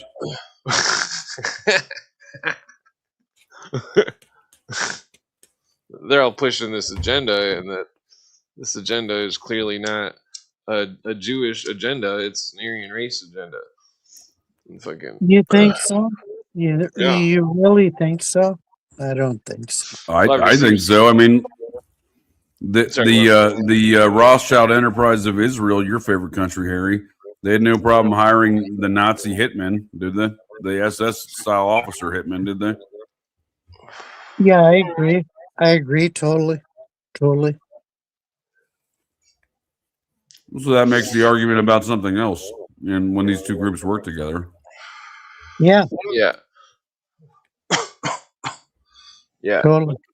Then they also it's like equate. trying to the Cold War while the U.S. is launching astronauts allegedly with Russia. Yet we're allegedly in the middle of a Cold War. Okay. Yeah. Plus the Totally. Disarmament Act, Open Skies Treaty, fucking the works. Fucking it's all an illusion. The world government, it's all here. Fucking they've all combined. They're all screwing us. Pretending It's like all a we still Truman have show, isn't it, America. Harry? What's that? It's all a Truman show. Yeah, totally. Totally. Yeah. Yeah, because if we had real freedom, we wouldn't have to go to court and pay money to see our own kids and shit. And fucking, like fucking I've seen so many injustices. I remember when I was a kid, I was in jail in Lansing, and fucking this dude got beat in the face with a flashlight, and that was the only time I was like, boop boop boop, boop. Get me the fuck out of here! I'll pay you double. Right? I got caught. That's the only time I ever got caught with a joint. So what's Lucy Morningstar? What is she talking about? He's had centuries to figure this out, for fuck's sake. Harry, you're a vampire. Quit playing dumb. Really? Okay. Well, Okay. Whatever. I know how you can prove you're not a vampire. I don't think you can. I've already offered them a variety of options. Wait, you can Some show of us. which include the Quran. Okay, JJ. Have you ever read F. Paul Wilson's Repairman Jack novels? No. What does that Well, do? you should. You should. You should. Will it make me a better crypto Jew? Yeah, it'll make you a better person, period. Totally. Totally. Well, the only thing I'm looking to do, sir, is be a better crypto Jew. So if it helps me do that, I'll definitely read it. Okay. Yeah. He's written like 30, maybe 40 novels. Would you say That are- 39 novels like the Talmud? no, no, no, no. But they're all connected. Well, They're yeah, I they're hope so. If there's different volumes, I hope they connect the volumes. You don't want to read disparate volumes. yeah. There's the Repairman Jack volumes, and What are they then there's about? the Secret History of the World. That's the overarching principle of Well, does the his. guy understand the secret societies? Yes, totally. He has a secret society that's based on the Freemasons that So you are. mentioned Theosophy in the 1800s. Yeah, you'd have to read Very them. fun. They're an amazing series of So many novels. people that are. Is that I one mean, fucking For sure. Like how about Pascal Beverly Randolph and his connections to the order of Rosicrucianism in America dating back to 1690? Is that included? Yeah, Randolph. Randolph, yeah, of course he mentions him, and he also mentions. Yeah, but Randolph sets up his Rosicrucian order to the same place there was an older Rosicrucian order in America. Yeah, Yeah, Same spot. he also they deals took over. They took with over Nick. the secret societies and they Oh, the demonized them. Rosicrucians are a major, yeah, definitely a major player. Yeah, because it's like they did that with everybody. The Templars, the Masons, Rosicrucians. They were all slowly converted into this conglomerate of people would call Illuminati. Uh, the combination of the Mormons, the Masons, all the fucking Yeah. He has this societies. overarching principle about light versus. You could call it light versus darkness. Blah blah blah. I try to stay in the skeptic realm just Yeah. for the viewers' sakes. Well, stay out of the light, Harry. You know vampires don't like light.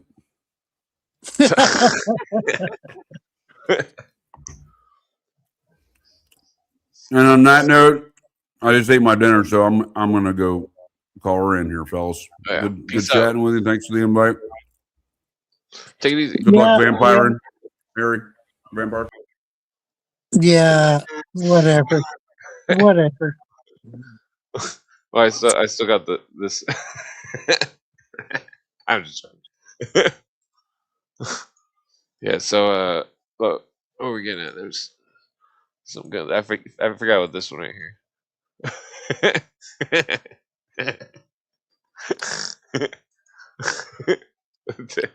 That's I don't. yeah. I It's don't right. get it. You gotta I don't watch get what that. you're laughing at. It's I don't watch get that. what you're laughing at. Watch the TV show. What we do in the shadows. Yeah, I don't. It's I pretty quit. funny. I quit TV 17 years ago, so I don't But know what. it's one of the few shows I've seen that wasn't loaded with some kind of propaganda. It was just stupid comedy. Okay. Okay. Yeah, we're getting it. Yeah, they took over the Rosicrucians. They fucking assimilated. Even the Rosicrucians that were the Rosicrucians that assimilated the Rosicrucians were complaining about Crowley assimilating and creating another Rosicrucians. No joke, no exaggeration. Fucking Okay.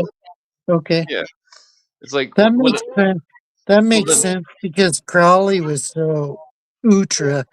well then And Crowley's nobody. connected to Muzzini, and Muzzini's said to be the heir of the Illuminati empire of Weishaupt and Yeah. Totally. what's his name? Totally. And then it's weird because it's like some of them were accusing Swedenborg of being. Well, But then Swedenborg, Swedenborg was fucked up. Swe- Uh, Swedenborg was totally fucked up. Yeah, totally. yeah, because I was reading about it, and it was like him, Swedenborg's talking And about seeing and ghosts and shit. Swedenborg was linked to was it Hegel or Kant? He was linked to them Pretty sure it was totally. Kant. Yeah, yeah, Because and Kant was and part of German Freemasonry. yeah, and Well, then I found evidence. I found evidence that from the 1850s to the 1900s that in Germany they weren't allowing Hebrew people to be members of the Masonic Lodge because the well, Theosophists, well, the well, that Theosophists and Ariosophy yeah, was taking over. I don't know No, if that's seriously, true I read that the other night. because One of the them. Well, Benai then hold on. Brer, Well, then there was the Schlaferiah, which was a Hebrew, like a there poet was society. But then hold on, there wait, was wait, one more. Hebrew lodges in But then, France well, during the hold on. Revolution. Let me explain though. Totally, Then totally. in then in Italy, there became an Aryan Schlaferiah called uh, also Schlaferiah, which was parallel to like a Italian Aryan Bohemian Grove, and that it was they were making all these different groups. They were changing the doctrine and then trying to turn it into a race thing about this Aryan race thing. That's why it's Yeah, like yeah, and that's why I watched a recent video that originally, like, go back to Benjamin Disraeli, where he said they were all Caucasians, and then all of a sudden, uh, everybody said they were Levantines. Levantines, like, come on, come on.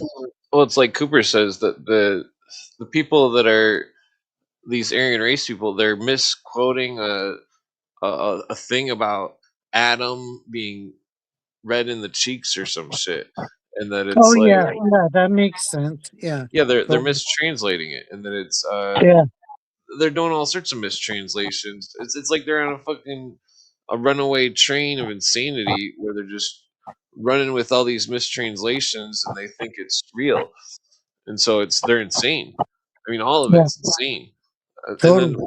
Swedenborg's, you read his writing, and he's like, oh, ghosts are talking to me, and then they're lying, trying to get my attention. It's like, what the fuck is he talking? I couldn't make out if he was saying that. Yeah, yeah, he's intellectually a hair of John D. Totally, totally. Well, I mean, like, I couldn't figure out if he was like that his whole life, or if he, after receiving the initiation of Illuminism, that he started seeing all that stuff. Because remember, they're Well, all spiritists yeah, too. yeah, yeah. That could Because be. because That only could be. recently, only the last like year or two, have I taken in Well, the spiritism movements. he was a Rosicrucian at heart. Yeah, totally, totally. Yeah, Well, I mean, like this, because I always thought that the Illuminists were all pure atheists, because most of them are. But then yeah. some of them, You think so, but well that then, doesn't work out in real life well then, because yeah, a well lot then, of them were. Yeah, yeah, well they were, totally. yeah, some of them were spiritists to the core, Yeah, hardcore, and fucking,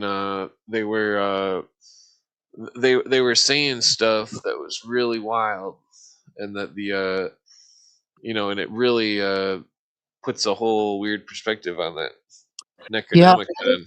If you've studied what's her name's book on spiritism in America during the 1900s, like, I mean, yeah, totally.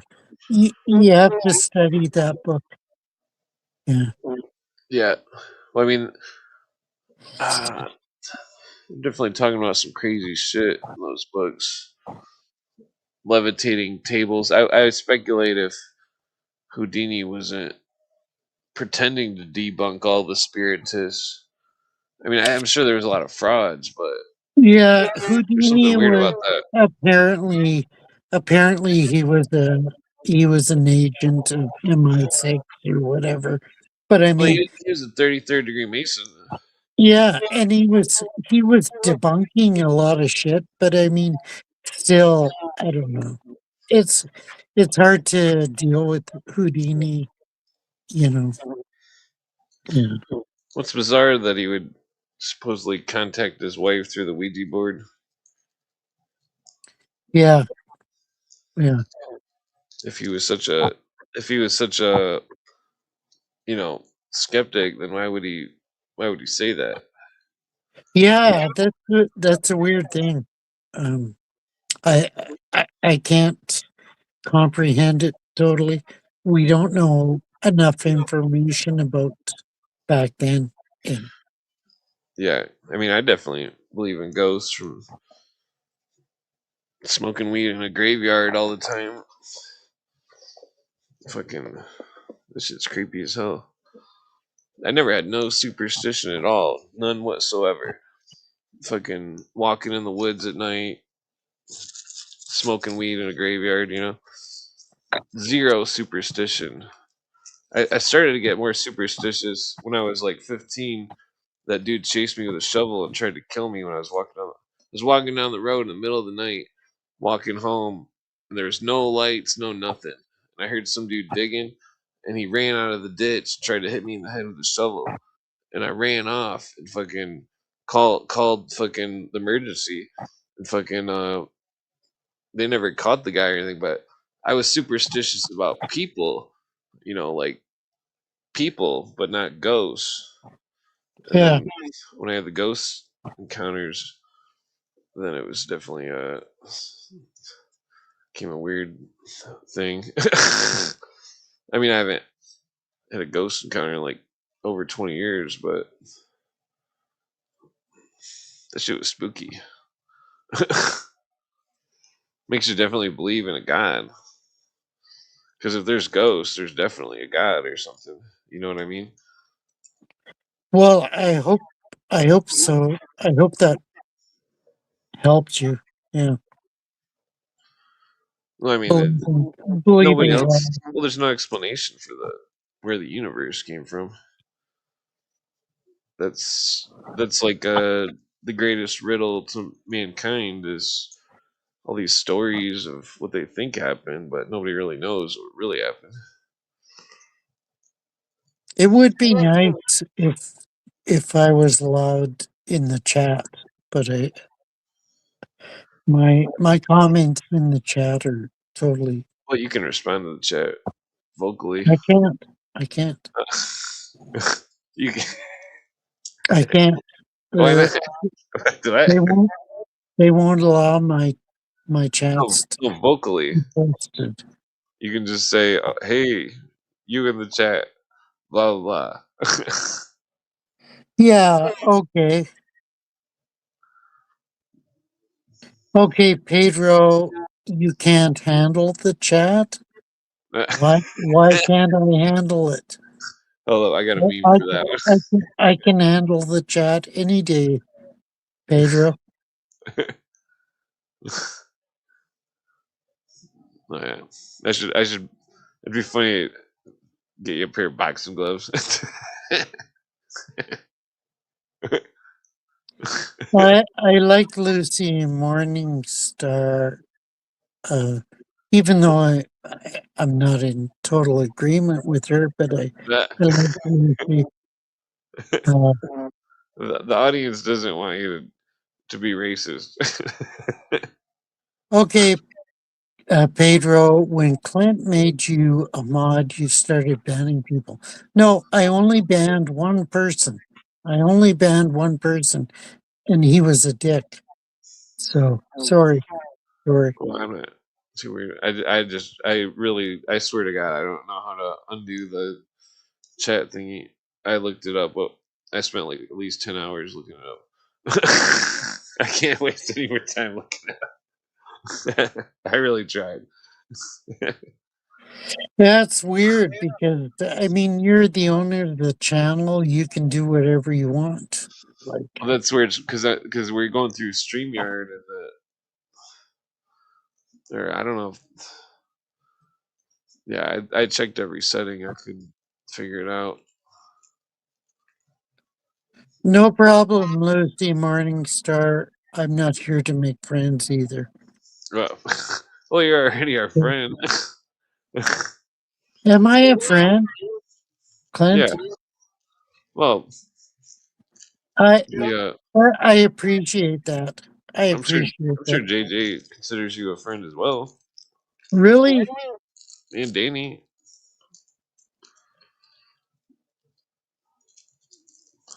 Yeah. I mean, we don't mean to be harsh on you sometimes. I mean, it's just it gets old. Certain stuff. I I know we have contrary opinions on certain subjects, blah blah blah. Yeah. Well, Well, I mean, that, that's how it goes. Yeah. well, I just don't believe in judging a book by its cover. And what's my cover? Oh wow. No, I'm not saying you're. When people assume racial things, they're judging a book by the cover. You Yeah, know. totally. Totally. Well, Totally. so and then the whole Christianity thing, judge not lest ye be judged. Yeah, yeah, wow. That's a hard Well, aren't uh you trying to follow in the philosophy of Jesus?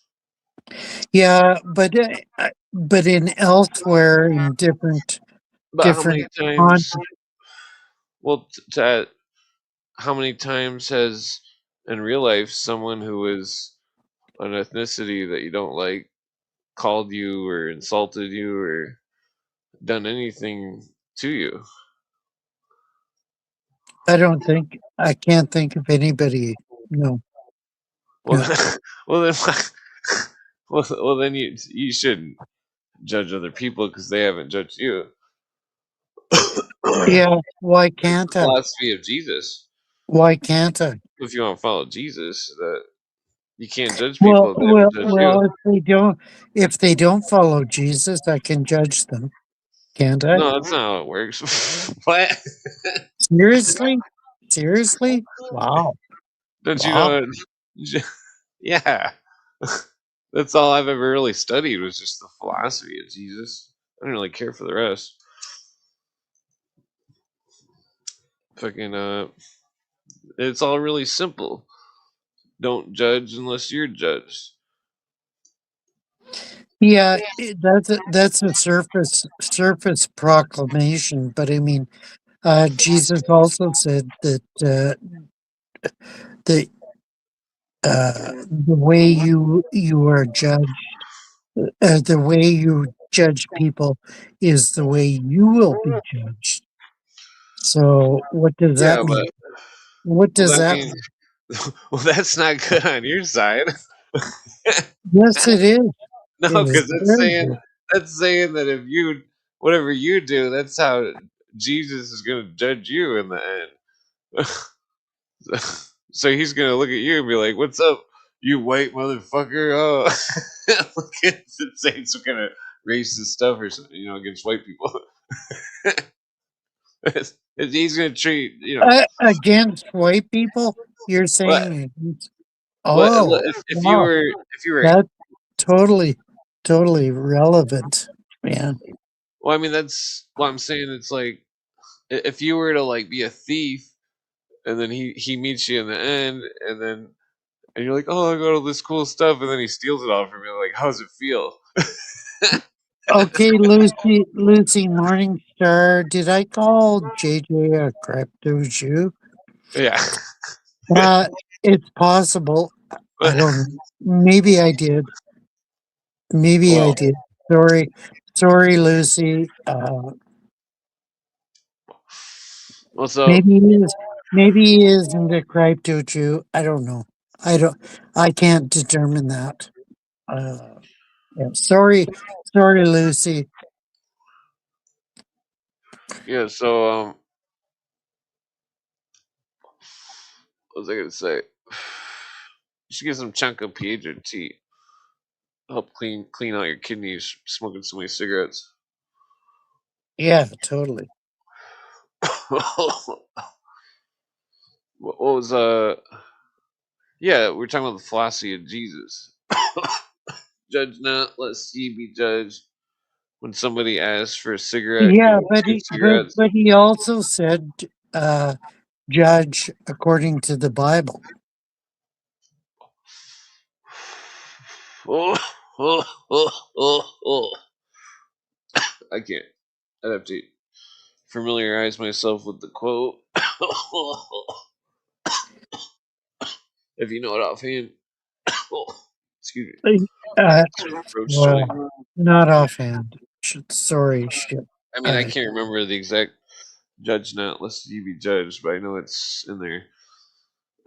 yeah, I mean, I That was mean, really good. uh, he talks about judge not lest you be judged, but he also talks about in the context of the church, Well, I think, that you should ban certain people from the church, blah blah blah, because they're heretics, blah blah blah, or whatever. Um, I mean, that's obvious, isn't it? Isn't that obvious? well, I can't seem to find my book anywheres. Hmm. Oh wait, it's under that. It's under my weed tray. Yeah. So what's the Bible? Yeah, Jesus quotes. MM is full of shit. MM is full of I shit. mean, all the commenters seem pretty cool. Yeah. Yeah, they're pretty cool in general. Yeah, but he doesn't So understand the Bible at all. I mean, I've read the Bible a lot. So, the when I freaking yeah, this one doesn't have the Jesus quotes in red. The other one I got Oh, does. that's a shitty book because all of the all of the Bible is God's word. I totally believe in that. Well, that's where it gets tricky because it's you can Yeah, tell it's. the red words are, yeah. Well, I That's think that it's all written that's in a alchemy. sideshow. That's a sideshow that Well, I people. think the key to the every lost mystery of the Bible is alchemy, not in a literal metal sense, but metaphorically through this surrealism. I could see it when I was reading this fucking Mystery of the Cathedral. It's blowing my mind. The fucking damn book. Yeah, but Albert or Alvin Lloyd Kuhn is a fucking he No, no, hates no. he That's hates that's that other book. he That's the Lost he Light. hates Christianity. Well, Totally. Fulcanelli doesn't hate Christianity, but I do think Fulcanelli is. Yeah, I did see fucking a hell, hint of that's true. socialism in there. I can't remember where it was at, but it was. But but I'd have to. I'm gonna have to retrace that last part because I can't remember what the exact. But this whole thing about these hidden understandings. It's like the religion was for poor people, and that the poor people had Uh, slang. Well, it says flat out that the language of the birds was slang, and it's just as I suspected. have you read what's his name's book? I forget his name, Well, but he showed that Christianity proliferated in the middle class, in the upper class uh, yeah, but that during. was after 300 AD, I'm sure. No, no, no, no, no, no. This is from You talking about? 100 to 300 AD, that it proliferated in the middle class, and that the that's why Constantine converted to Christianity. Totally. Yeah. Yeah, but it seems as though he converted to an impaired form.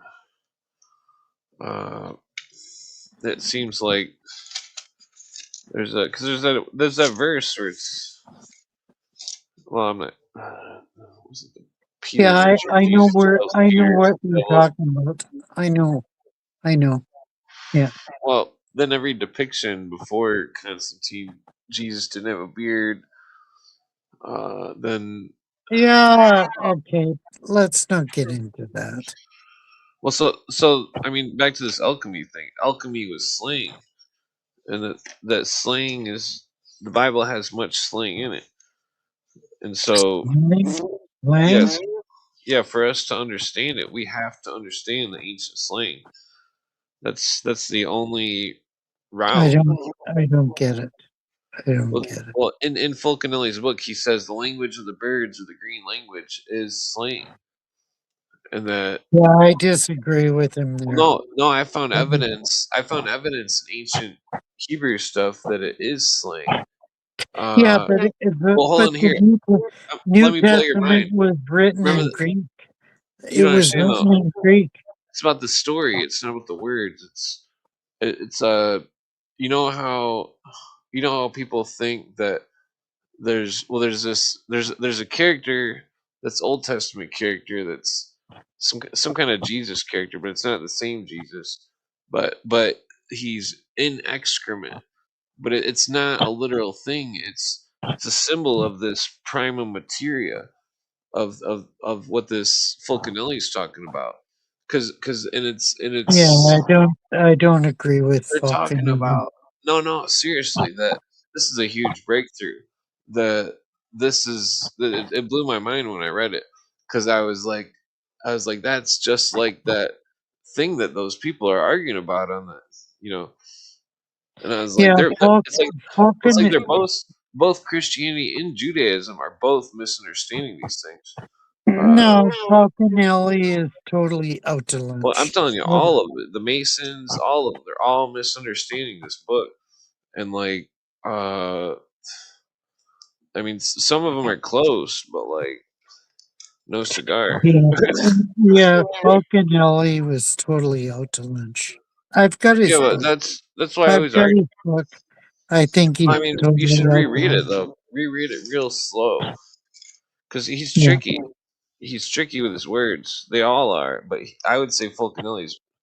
See, because it's like I've read mainly P. Hall stuff, and then but Oh, I fuck. realized. Well, Are hold you on. serious? Do No, you let me seriously make a point. consider Manly I haven't P. even Hall I an haven't made my point expert yet. on Hold on, anything? no. I haven't made a Manly point P. yet. Hall is a Hold on. I haven't made piece a of point yet. shit. My point. What a piece of I've read shit. mainly P. Hall, and then after I heard Cooper talk about it, because I've read mainly P. Hall before I heard of Cooper 17 years ago, and after I heard Cooper talk about it, I was like, "What the fuck?" I missed that mainly P. Hall was talking in a symbol language, and then when I reread it, I seen that it was just like what Cooper was saying, and that this surrealism, this and the surrealism is it's just another. It's like the slang. It's this green language.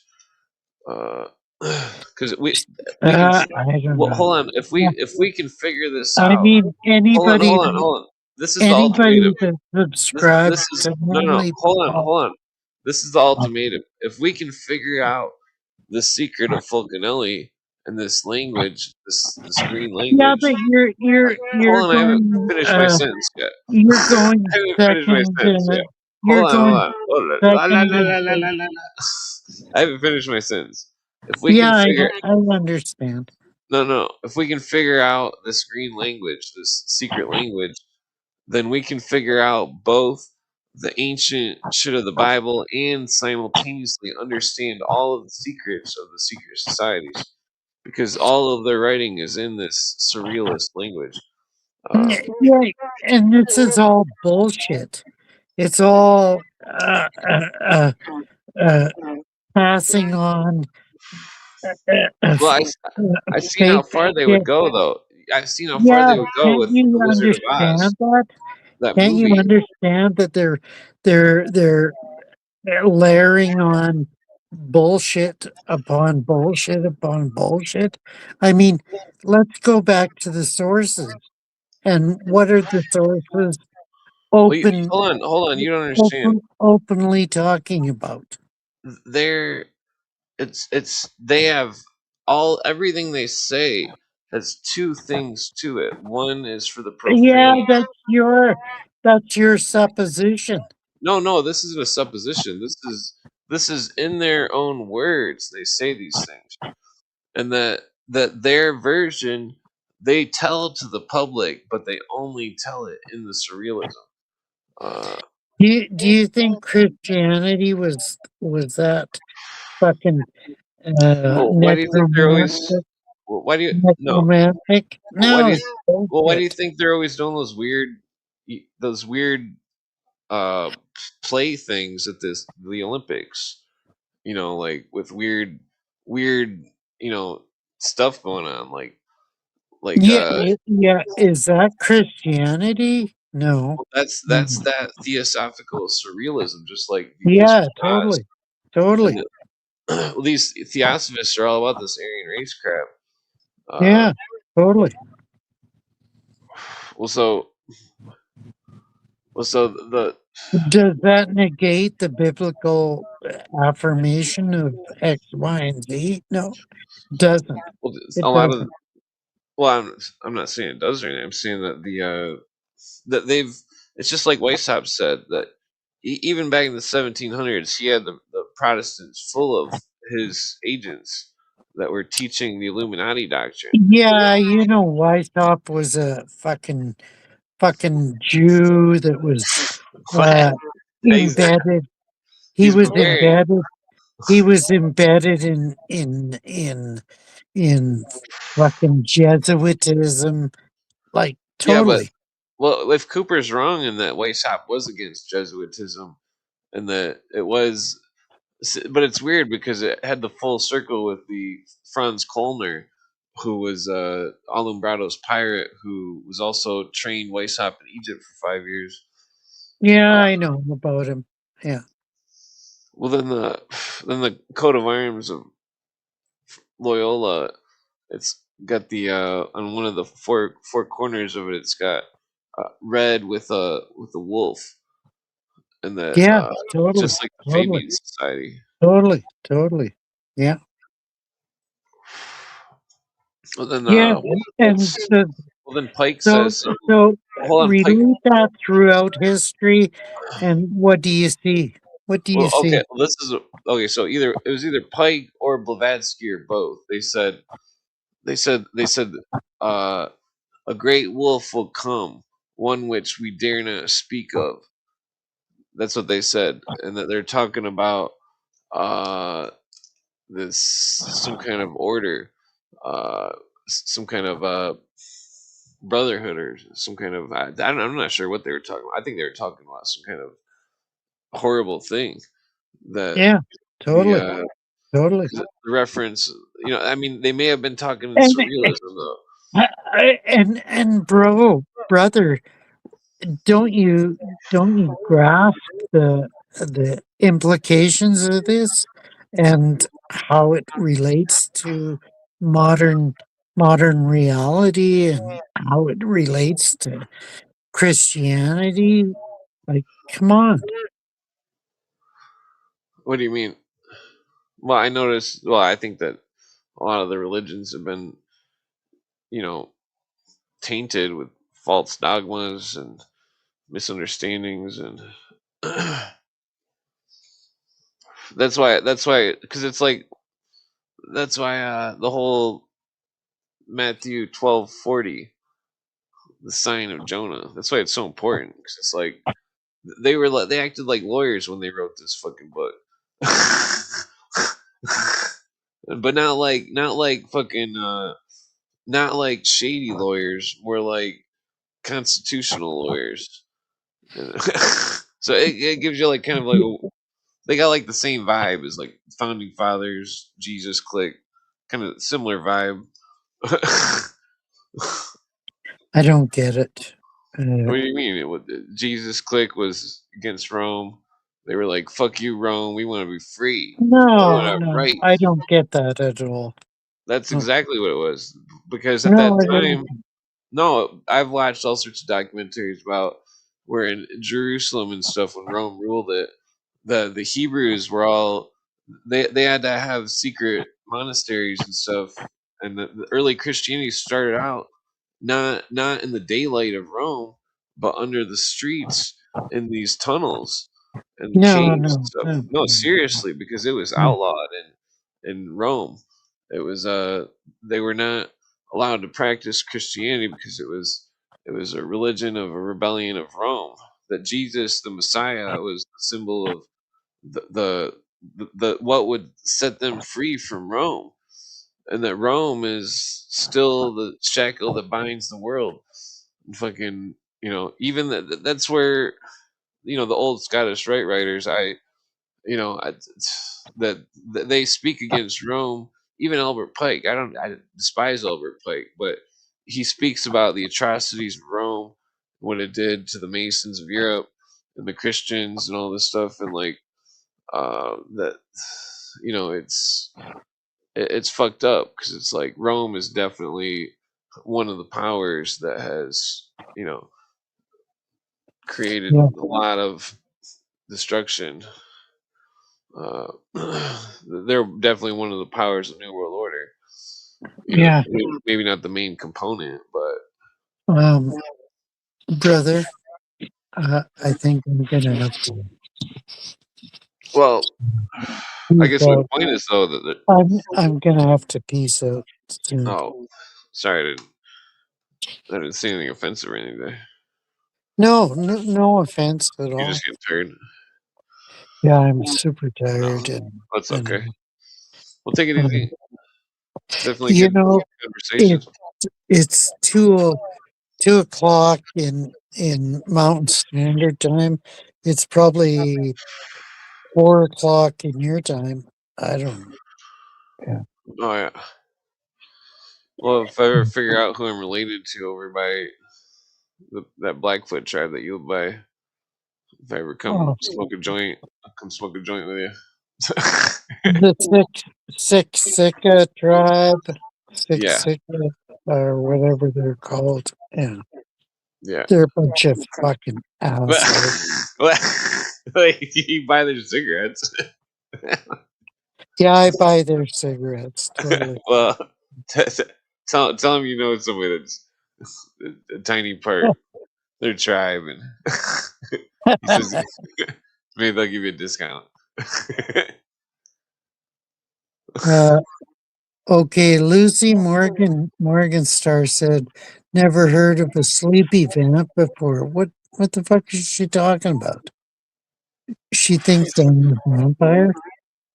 I mean, I mean, do people actually think I'm a vampire?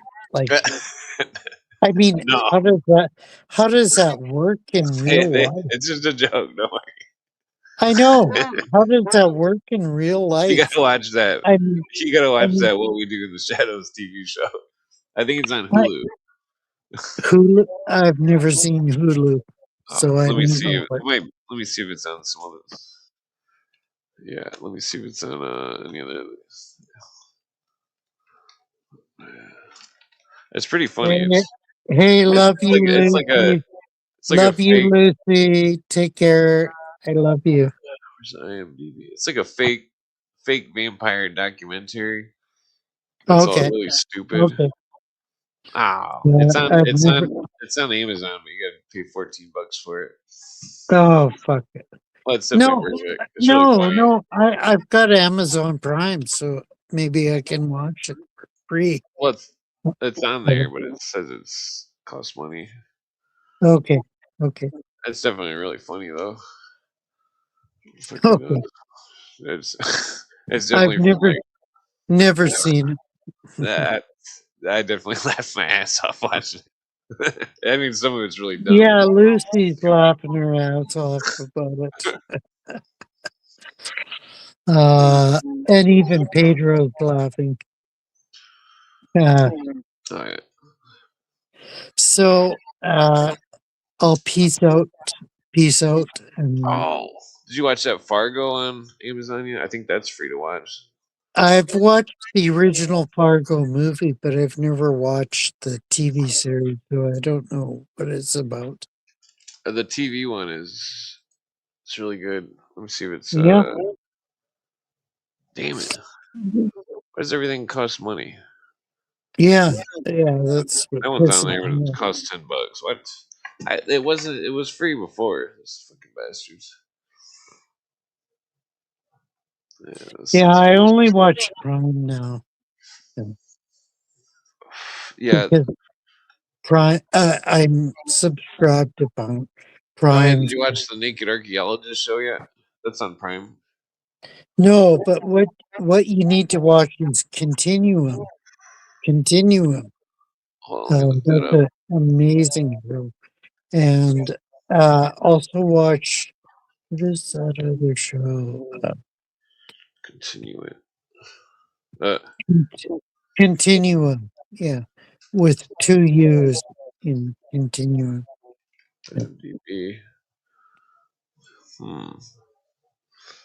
You ever see that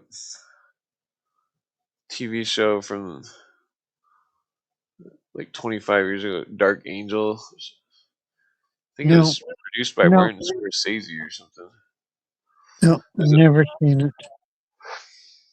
it had a lot of New World Order vibes, and the ongoing plot genetically modified humans that were somehow. I mean, this fucking roach joint tastes pretty good. Okay, you know what I sent to a friend of mine? Okay, I'll show you the cover of the Strange book. Angel. Uh, What is that? What is that? Is it about UFOs? no,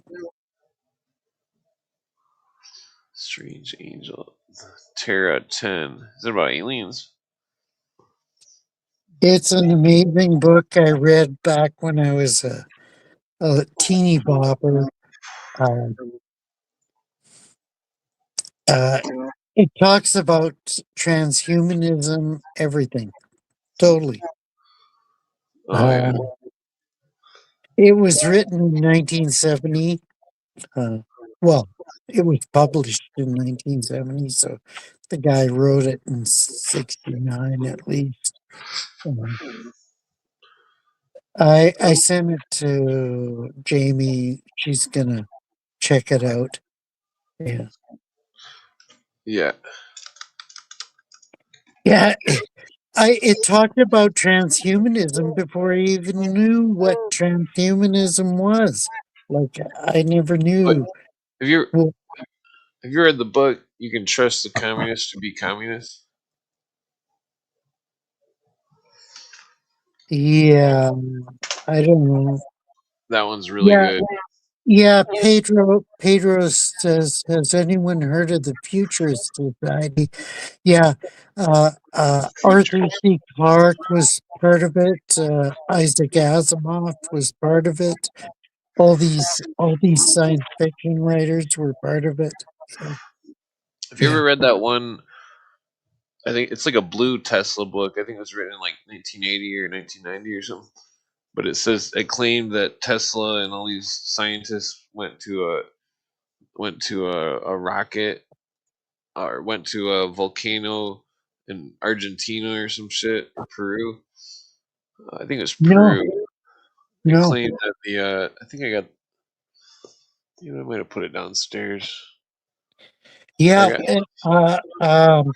you need to read F. Paul Wilson.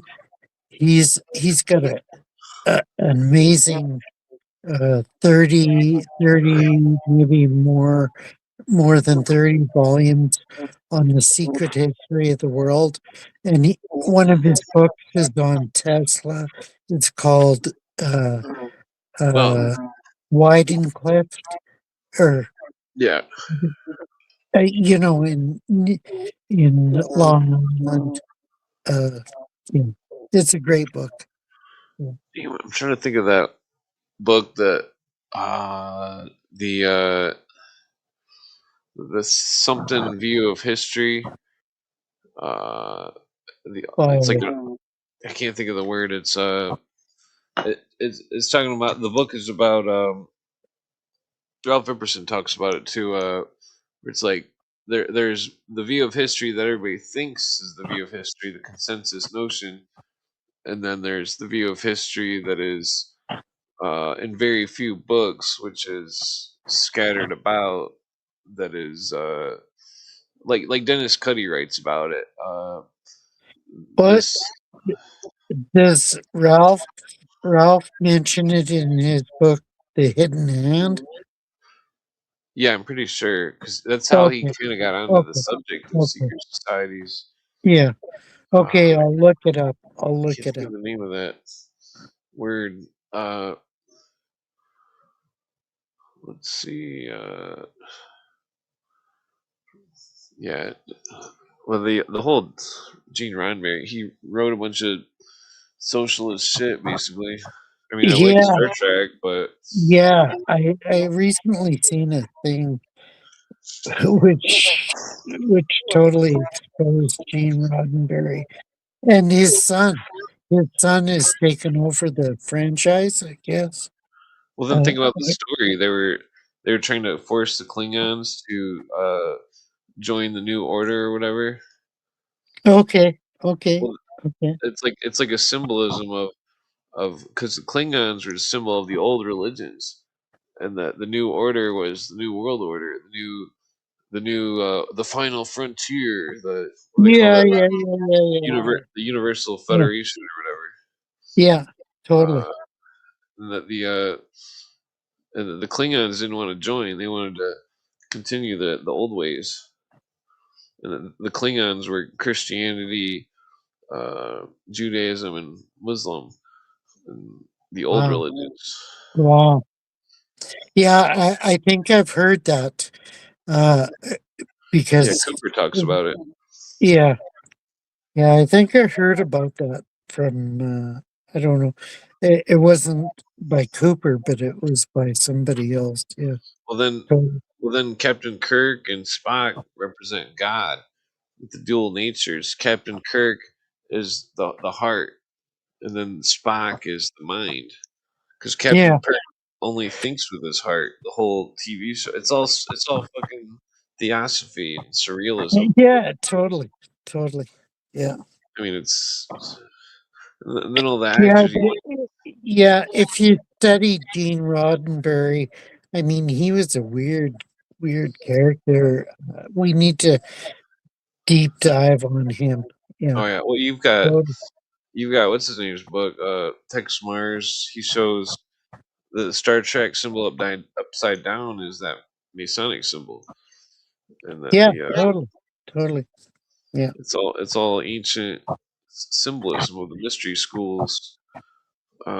Some of them really do have the betterment of mankind, and then some of them don't. Yeah, yeah, yeah. Go to the You've story. read. I recently sent a post out saying everybody thinks Texie Mars was a kook, but really was he? Really? I Well, think Texie Mars was pretty point on a lot of things. Yeah, he was definitely a bit superstitious, and I don't like his racism, but yeah, I understand that, but I but agree with his racism. well, well, I don't agree with the racism, but he does bring a lot to the table. Yeah, Uh, have you read his six pointed star? encyclopedia. Six pointed star. I fuck, that's amazing book. No, Yeah, I still think everybody needs to read Nasta Webster World Revolution. yeah, totally. Nesta Webster, but Definitely I mean, required reading for this I conspiracy. And but yeah, Nasta and was racist, and that she yeah, she didn't even. Well, she proved in her book that the Illuminati didn't even allow Jewish people until they needed money, and then they recruited Rothschild. Uh, yeah. Read her other book, Secret Societies and Subversive Movements. Yeah, yeah, yeah, that one's really good too. yeah, But so in the book though, she's like she goes over the Illuminati conspiracy, but she doesn't. She didn't know the whole conspiracy with the Theosophists. No, Uh, she didn't understand that. I don't Yeah. think she mentioned the Theosophists once in the No, whole I book. don't think so. No, I Yeah, agree. and the Illuminati is Theosophy. Yeah, Uh, totally. freaking that's why the New World Order is pushing it through the Baha'ism, and Baha'ism is Muslim. Yeah, that's why we have to read so many different texts and try to collate them to to get an understanding of Well, really you know really what what. the you know what the Baha'i symbol is, right? Yeah, Three interlaced triangles. What's the symbol for the 33rd degree? yeah, Three totally, interlaced totally, triangles. totally. It's the same thing. It's they're Yeah, they and look at the NIV translation of the Bible. It's three interlaced triangle. Yeah, totally, is it? totally. Wait, what? Hold up. Yeah, totally. Look What at the what is that? NIV Bible, What does NIV stand for? New International Version. Look it Okay. up. Look it up. Triangles. Oh, Well, those aren't interlaced the same way. Those are more of a Celtic knot. yeah. Well, The- well look it up in or what is it? Images on Google. No, I Yeah, see it. It's the yeah, belt knot. yeah. Same thing. It is the same thing. Yeah, but that's originally a Celtic symbol. Yeah, I know. I know they're harping on the Celtic symbol. Yeah. Well, it seems like the Celts were quasi-Christian according to their old uh, door arches and stuff and crosses. Yeah, yeah, yeah. I understand that. Yeah. Mm. Yeah, the it's also a symbol of Odin. This Valknut, Anglo-Saxon. Uh, yeah, I'm related to some Saxons back in England. Back in England. Yeah. Well, Yeah. I think I'm gonna peace out. Oh yeah. So sorry. Peace out. Oh no, you were on way longer than I thought. Yeah, sorry. Take it easy. Yeah, take care. Hasta luego. Oh, okay. Yeah. Well, so I could go into some further reading if I could figure out where the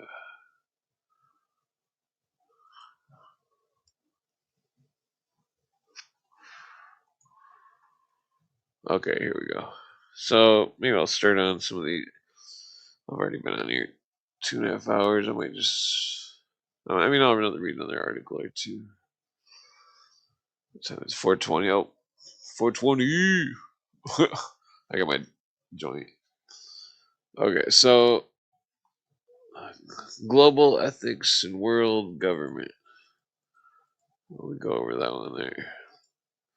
I'm rereading all these Dennis Cuddy articles because I got my friend to read them and so I'm rereading them because they're definitely complex. This is World Government by Dennis Cuddy, 2002, June 15th. Uh, okay, so this is relevant. The article is very valuable document. This article is a very valuable document showing the goals of the NEA, excuse me, nearly 70 years ago in 1932. This is about the time that William Z. Foster wrote Towards Soviet America, and the humanists wrote their first manifesto. should be read and kept as clear understanding of the subversive plans the NEA had for using America's schools. Many people think of these goals as recent. This article should serve to set them straight. This is from 2002.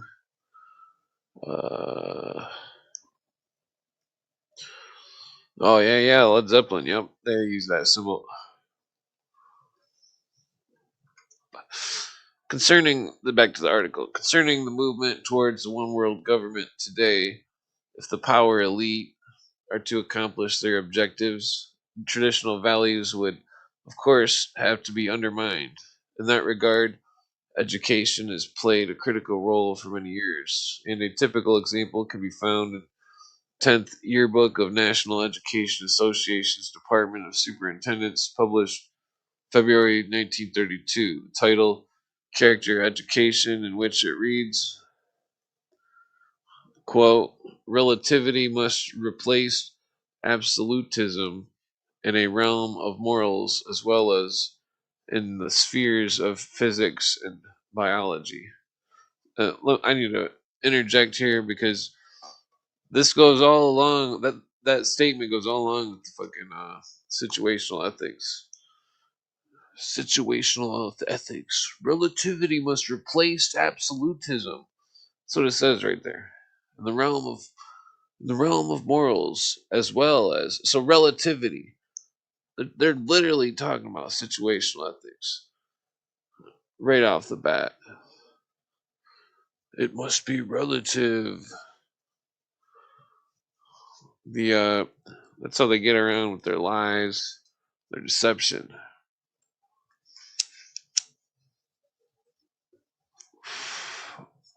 Because if there is no absolutism, then there's nothing. Because I'm sure everybody could agree with that one. Things have to be absolute. The ground is absolute. You can keep on digging and digging and digging, and it's just going to be more and more ground. The sky is absolute. It's well, I mean, breathing oxygen is absolute. I mean, see, no, I'm going to go on to the next quote here. Quote, if the individual is to be happy in the contemporary order, he must be open minded with respect to new values and new arrangements to their fucking secular humanist situational ethics bullshit. That's where all this financial karma that these theosophists are pushing, like, oh, you've got to give these different countries. We got to dig millions of dollars and give them to every country in the world except the homeless people here. It's like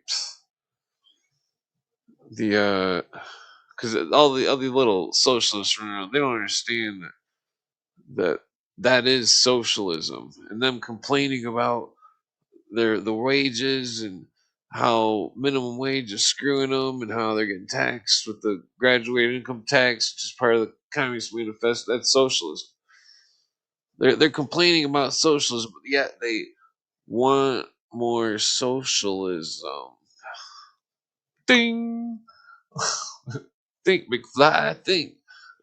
you know, People are just whacked out of their fucking mind. Next quote. Also, within the limits of a particular society, individualistic and competitive impulses must be subordinated increasingly to social and cooperative tendencies. So, what does that mean? You guys know what that means? Within the limits of a particular society, individualistic and competitive. So, they don't want you to be an individual. They don't want you to try to bowl a 300 score. You know, they don't want that. They don't want you to be the fastest swimmer or the fastest runner or the best baseball player, football, whatever the fuck, you know. They want you to blend in and be a fucking bump on a turd. Next one. Quote, interdependence rather than independence is the rule of life. End quote. Remember, this is the 10th yearbook of the National Education Association's Department of Superintendent, published February 1932, entitled Character Education, in which one wait, I didn't have to read that last part. So where was I at? And remember that interdependence, 1976, the New World Order made the Declaration of Interdependence, 1976, and then they readopted it again in I think they did it in the 20s too, but pretty sure they did it again in the 2000s. The internet likes to dance around the subjects and be like, oh, there's nothing to the 1976 Declaration for Interdependence, but it's when you start spitting the facts of what Cooper says about it to the AI and it starts all agreeing with you. It's like, oh, well. Next quote. Quote, under the condition of freedom and plenty generated by industrial society, the youth of the country are abandoning the severe sex taboos of the past. The sanctity of marriage relationship is being challenged. The dogmas of ceremonies of the church are losing their power. End quote. So remember, these are these socialists talking back in 1932. The education bullshit. Next quote.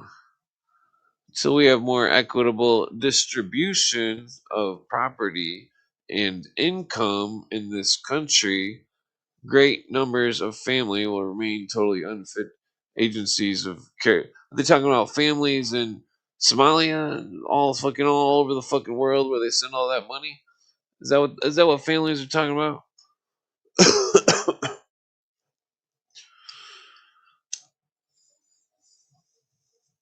The next one,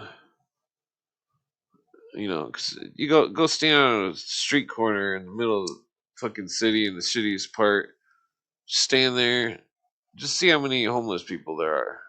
Just go anywhere in the city that's just look around at the homeless people, go up to them and ask them questions. Make sure they look safe to walk up to, because some homeless people could be dangerous. But you know, bring them a coffee and some food or something. You know, you'll never see a happier face. Fucking those poor people. The what's it? Oh wait, yeah, the quotes. Next quote from 1932 Socialists.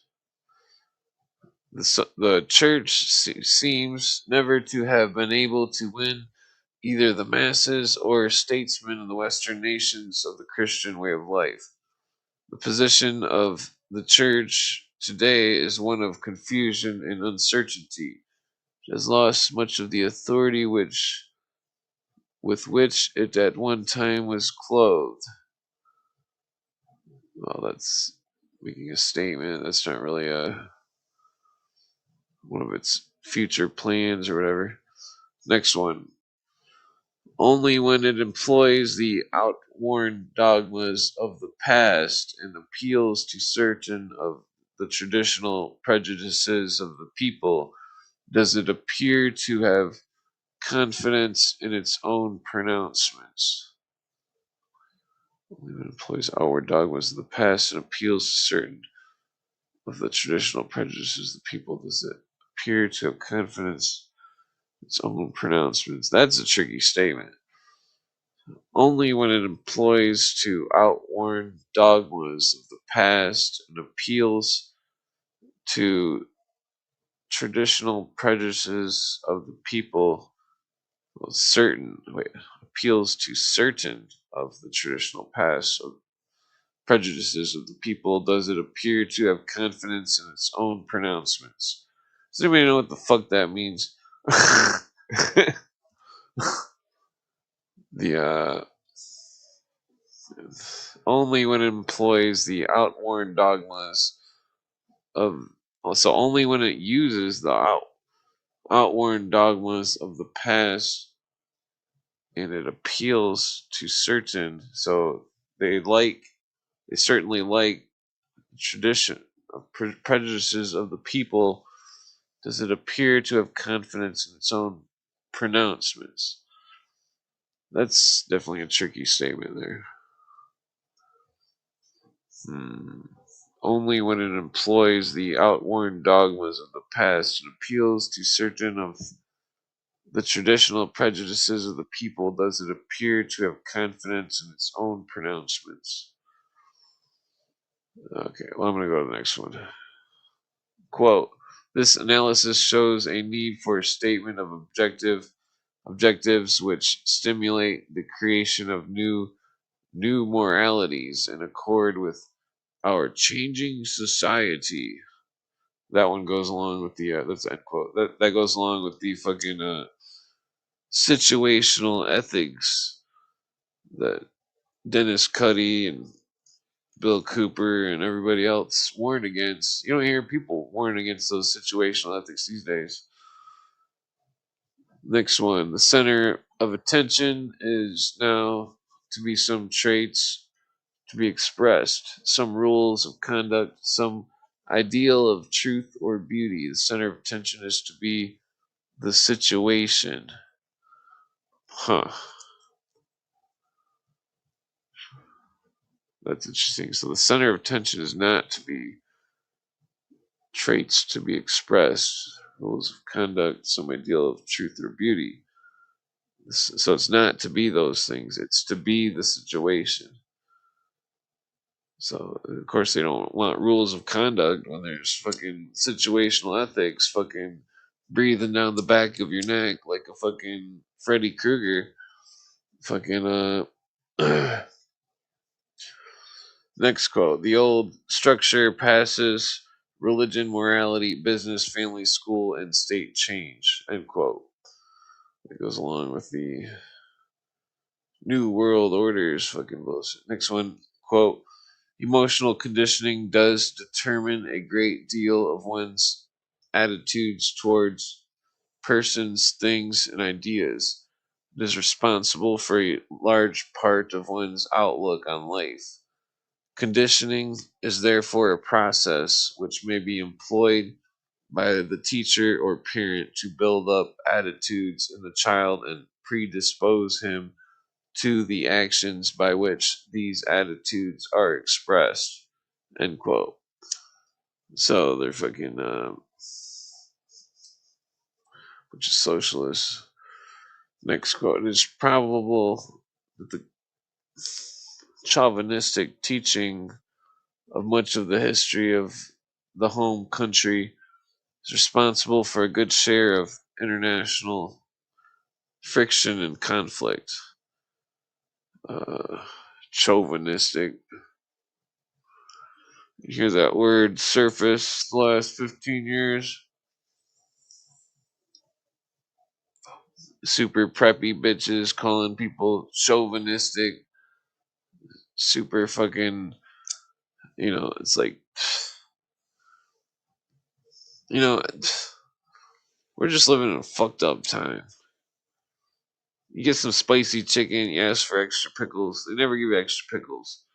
And then you go in to get the extra pickles, and they look at you like you're some kind of piece of shit or something. Oh, you want a side of pickles? Like yeah, bitch. I said, well, yes, ma'am. I said it at the drive-through. you know. And then they're like, they hand you the stuff, and they're like, take your shit.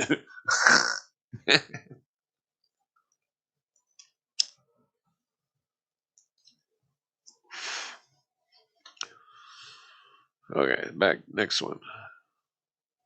Eminent teacher of ethics, Professor George Herbert Palmer said, "Many here in New England carry a conscience about with them which makes us say how much better off they would be with none."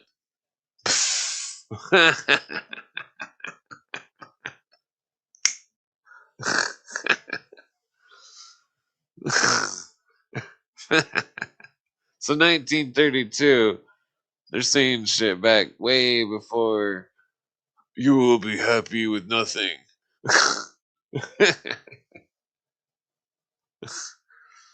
Oh god, that's hilarious. Dennis Cuddy is fucking genius. Fucking busting out these quotes. Man. How much better off they will be with none. Wait a minute. I've got a meme for that. Let me see if I can dig it up.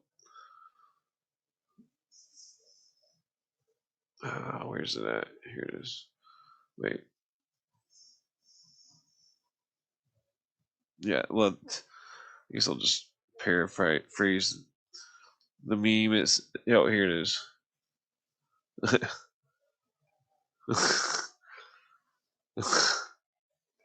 "Please, sir, may I have some less?" There. People defending unconstitutional New World Order. And then that fucking quote: "How much better off they would be with none."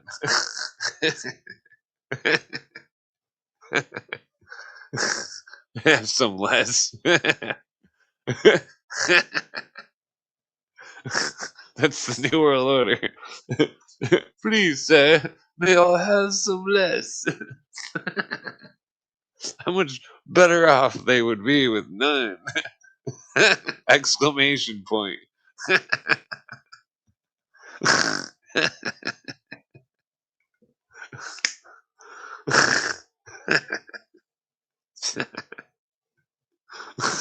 I mean, that just blows my mind.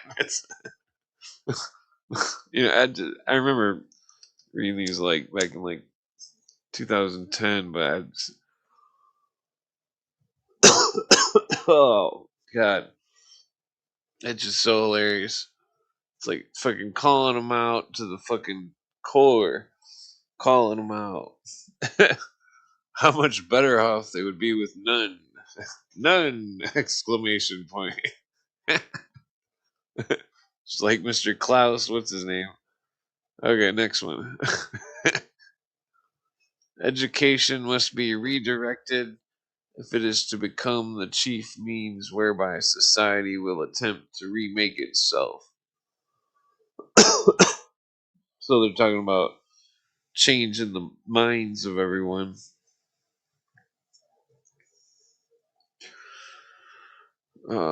Social. Here, so remember what Cooper says about New World Order keeping you in the fucking shit from the cradle to the grave. It says school life will begin with the nursery school and extend into include adult education in various forms. It may come to be in this changing world that society will come quickly to support, control the program for education, extending the individual from the cradle to the grave. End quote. Oh god. From the cradle to the grave, you'll be educated. Oh god. Uh, it's just funny. It's hilarious. That son of a bitch, fucking Cooper. Fucking, I'm gonna grab a cigarette real quick.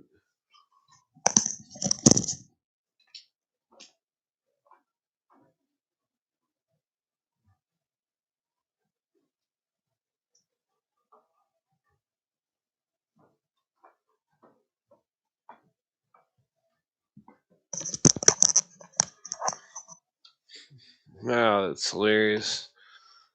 I didn't even see that, and then I stumbled right up on it. I mean, that's just fucking crazy.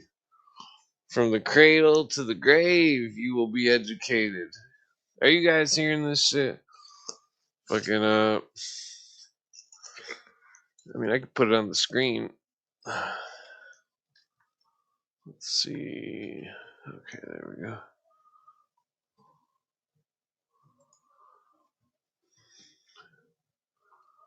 Let's see. Screen. Alright, sorry for the delay. Top paragraph. From the cradle to the grave. Oh, Jesus. Oh, yeah, I was going to roll a cigarette. Remember, this is from 1932. It's when the commies took over fucking the New World Order. Just remember, the commies and the Nazis seem to have mixed. They can, there's tons of evidence of that. A big one would be Kurt Waldheim. I mean, I could go on and on about that, but the Borman, he's definitely working for the commies. Well, not the New World Order was fucking commies. Nazis were working for the New World Order. That's what the fuck was going on. From the cradle to the grave, you will be educated.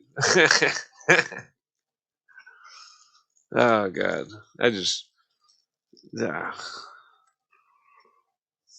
I could sit there and read a book and learn more than fucking any type of once you learn how to read, you don't need to listen to anybody.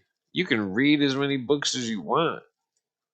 And fucking this idea that people need to have an education, unless you're like apprenticing to weld on some kind of huge shit or unless you were like a doctor or something. That's the problem. We don't have doctors apprenticing under other doctors, choosing who they want to be doctors.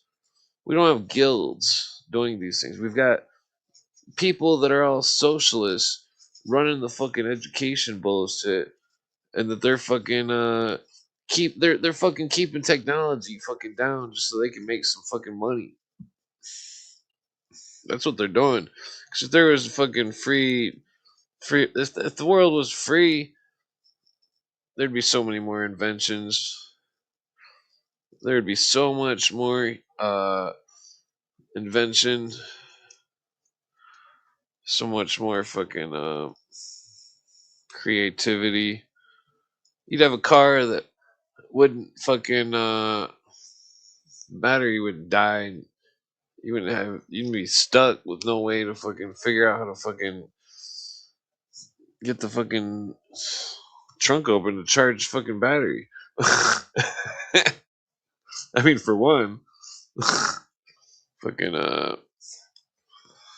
like for some reason the other cars with different engine don't have the same points in it or whatever to put a positive charge to it to then. Nah, I'm not gonna go over all that stuff. Modern cars are just, you know, I think I don't think I'm ever gonna buy a car again. I think what I'm gonna do is I'm just gonna put a 350 carbureted engine with a stick shift in it, whatever I got, and fucking roll with that. Who gives a fuck about? I mean, I care about gas mileage, but you could just put some couple of screens in the carburetor that'll make the gas mileage go up. They say there was a 427 Ford at 1962, I think it was 19. It was a NASCAR one that it was getting like 40 miles the gallon, and had 400 and some horsepower. There's some kind of new carburetor. Then NASCAR outlawed it, and then Ford never made it. And it's like, what the fuck? Why would they not make a fucking something that fucking crazy gas efficient for back then? Fucking like 40 miles a gallon and fucking 400 horsepower, a carbureted engine. That's insane. Especially for a 427. It's a huge engine. That's like fucking like coffee cans fucking rattling around in there. Shug shug shug shug shug. Like whatever they did, somebody needs to figure that out.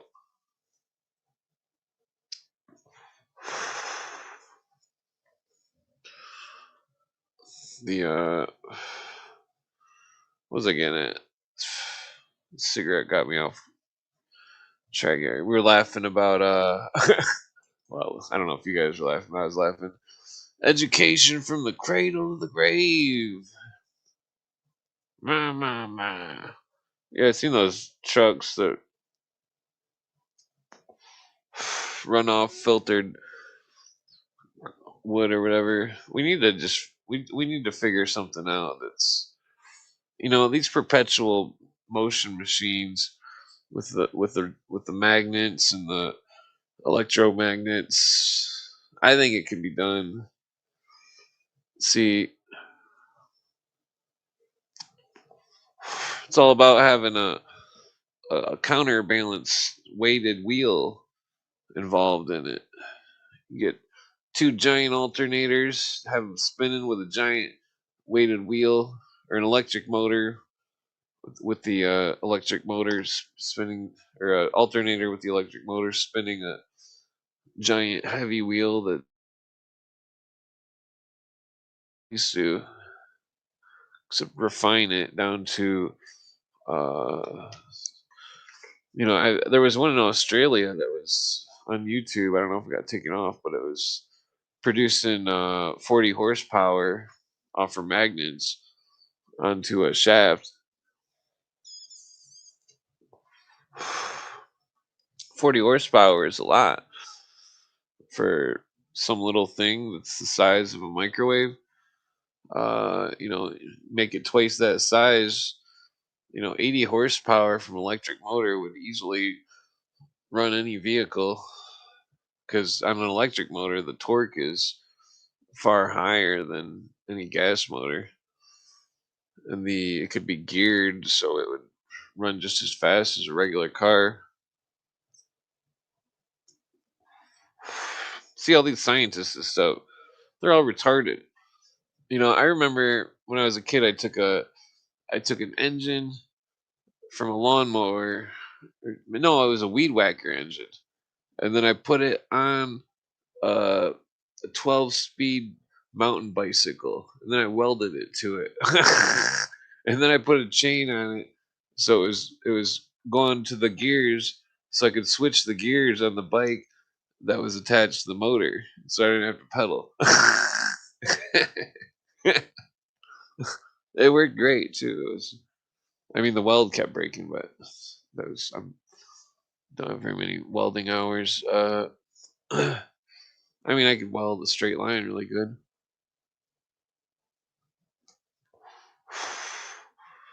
If I had a good stick welder, I could weld anything. I'm sure I could weld some kind of sculpture. you know, I used to work on snowmobiles a lot. Welding the skis, because the skis would break on them because we would be ramping them and stuff. So you have to weld the skis back together.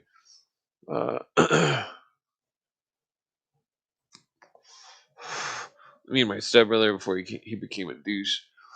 Where were we at here?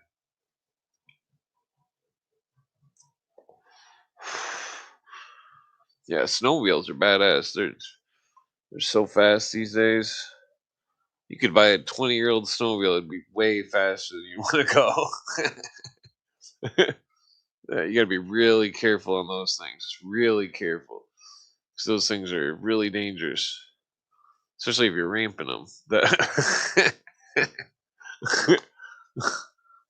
No, you definitely don't want to ramp snowmobiles. Okay, so back to this.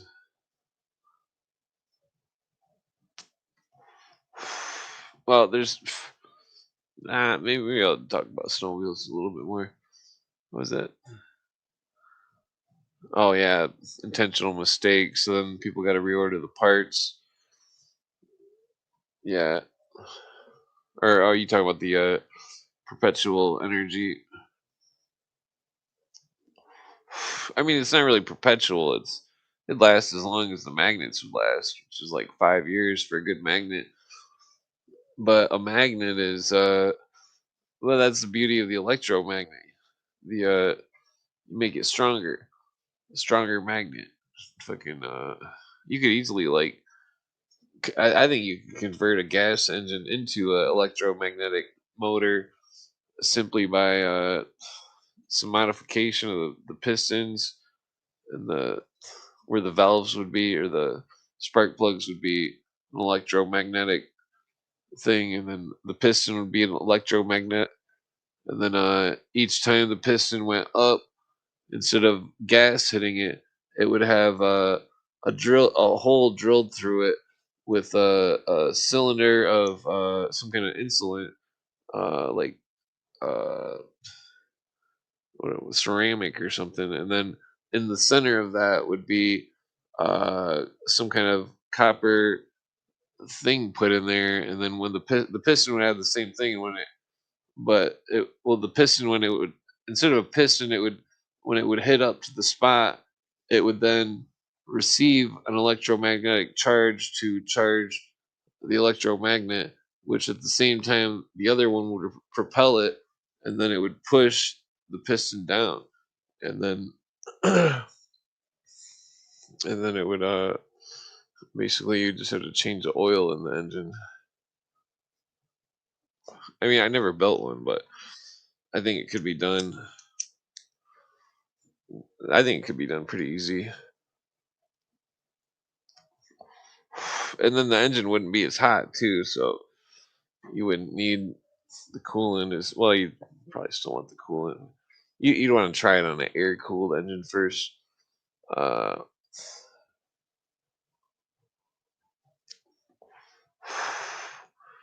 was I gonna?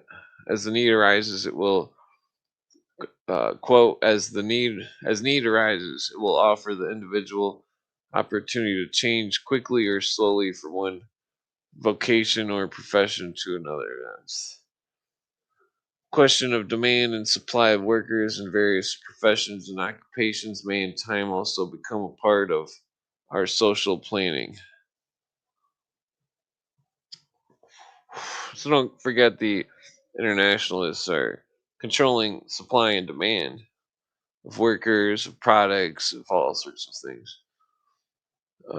Because remember, I seen Elon Musk tweeted today, if the universal income was around from all the extra income made off the machines creating everything, then he said that then there would be deflation or I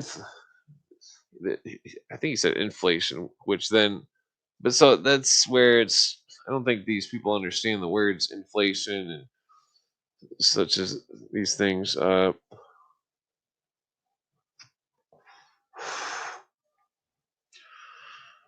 question of demand. Wait, how much cigarette do I got left?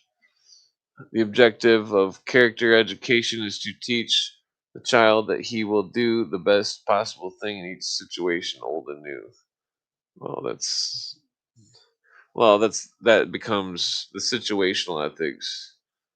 Because you shouldn't steal just to feed some homeless person or something. It's still wrong to steal. Doesn't matter if that's what they're teaching. That's the best way to put it. Is it wrong to steal? Yes, but in the situational ethics, no, it's not wrong to steal if you're stealing for this reason. But that's where that's where you have to have solid ethics. Otherwise, you can't have a culture that's exists in harmony. Uh,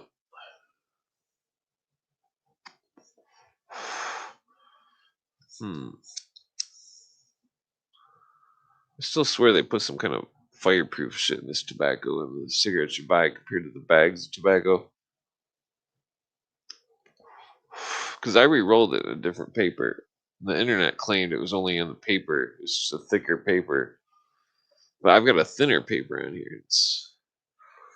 Anyways, presumably, quote, presumably the person which has specialized in child psychology and other sciences was better prepared to engineer a group, boys or girls, in certain socialized activities than is the lay parent. So they're saying that the parent the parent doesn't get to raise their family.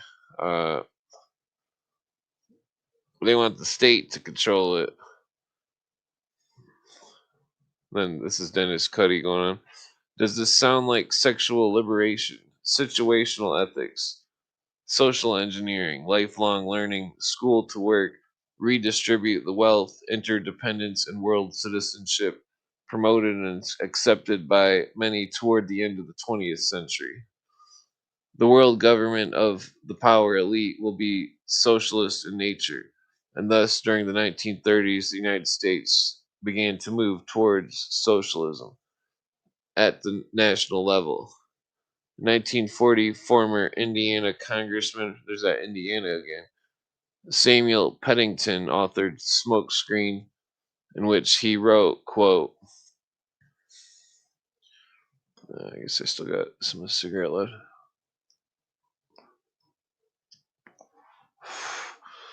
Quote, I have not believed in the immediate threat of communism. The outright confiscation of property and overnight destruction of liberty are not likely.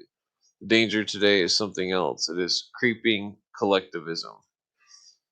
Then another quote. How long is this article? This is probably going to go to sleep here. Oh, yeah, it's already 5. The progress will be gradual, but the end inevitable. So he's talking about communism or collectivism. Well, same thing. There will be no sudden coup d'etat. The march will be step by step and by muffled tread. It will move under smoke screen of laudable objectives to its hidden goal. The goal is National Socialism. End quote. Then the next quote. We are yet a long way from National Socialism of the Schittler species. We will probably never get that variety. But see, this writer doesn't understand the relationship of National Socialism versus international socialism, which is communism. We will probably never get that variety, but that we are moving toward some form of National Socialism and away from our form of government seems too hard not to believe. So he's talking about how the United States should be taken over by internationalists. And he goes on, what is really at stake in America today is our form of government. The issue is freedom or feudalism, end quote. And so when he's saying our form of government, he means the Constitution. That's our government. Our government is the Constitution. And that fucking, I believe in the Constitution. I think all of you should believe in the Constitution. Uh, that this is America. We're supposed to have rights here. That this socialist encroachment upon our constitutional republic is an outrageous swaller of sty fucking uh, stinky pig internationalists that uh, Congressman, this is Dennis Cuddy, Congressman Pennington's reference to the march being step by step and his warning about future feudalism are striking because in April of 1974, edition of the Council on Foreign Relations, Foreign Affairs, Rhodes Scholar and CFR member Richard Gardner declared that, quote, the House of World Order will have to be built from the bottom up rather than the top down. ... But an end run around national sovereignty, eroding it piece by piece, will accomplish much more than old fashioned frontal assault. End quote. So this CFR member Richard Gardner, Rhodes Scholar, British imperialist, is saying that they're going to erode our constitution. They're going to take our sovereignty piece by piece. They're going to take the United States sovereignty. These internationalists are fucking garbage. They're trying to destroy America. They're trying to take away our freedoms and our liberty. They've already deranged the court systems. They've deranged the medical establishments full of Marxist communists that are so fucking woke that they're just totally fucking they act like fucking weirdos. Uh, no offense to anybody, you know. Gardner in this article went on to explain how GATT would be part of this. The GATT's World Trade Organization has today become something of a feudal mechanism whereby the global elite are managing labor serfs in a global economy. The plan, developed many decades ago, was that in order to achieve international socialism, the world socialist government, nations including the US, would first have to move toward the National Socialism about which Congressman Pennington warned. And then those National Socialist nations could more easily be merged under an international socialist world government. Likewise, regional economic arrangements, e.g., NAFTA, European Community, etc., would be formed and then merged into a world economic structure such as WTO, which the power elite would then say had to be managed by the world socialist government. Most people are already familiar with how the global economy has caused American jobs to go overseas in the third world nations, how the World Trade Organization has coerced the U.S. Congress into changing our laws. Senior writer for the Chicago Tribune, Richard Longworth, Global Squeeze, 1998, wrote, quote, the big story the 21st century will be globalization's impact on nations of the world. But already secured jobs at ever rising wages are becoming a thing of the past. The poor in the US are getting poorer, and there are more of them. This is the race to the bottom, a process that drives income over ever lower. This is the dehumanization of labor. No other major country treats its workers as commodities in this way, as raw materials or components that can be bargained to the lowest price. Globalism has already weakened the ability of the governments to control their own economies. The global economy is a reality that cannot be denied, but uncontrolled, it can destroy these civilizations to the point that we will wake one day to discover that we are neither consumers nor producers nor citizens at all. End quote. There's no explanation on any of that because that should hit all of you at face value of what's happening. How does this bargaining of workers to the lowest level play out in the cities and towns of Florida and all across America? Let's say there's an influential businessman who has a grass cutting or carpet cleaning or fast food business or any many other enterprises. And let's say he gets work permits for 10 migrant workers whom he lodges in a two-bedroom house. He then goes to his 10 middle class American workers, each of whom has a wife and children in small houses with mortgages. He tells his workers that they are being let go because he can pay his migrant workers a lot less because they share expenses. Each would only each would pay only $10 per month and $100 electric bill, for instance. All it takes is for one businessman in an industry and a community to do this, and others in the same community, others in the same industry and the community are forced to do likewise if they are to remain competitive. This type of thing is happening all across America. Consequences for American workers and their families are traumatic. To add on to this, I know tons of people that work in factories that talk about all these different foreigners that are from some other country that just basically came here to work in some factory.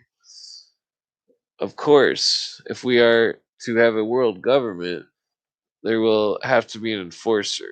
And that in that regard, the UN tribunal's arrest of former Yugoslav leader Slobodan Milosevic is precedent setting. Some years ago, the World Federalist Association, which promotes world federal government, outlined a plan for the UN to have agencies such as International Criminal Court, whereby national sovereignty would be gradually eroded, and the World Federation established.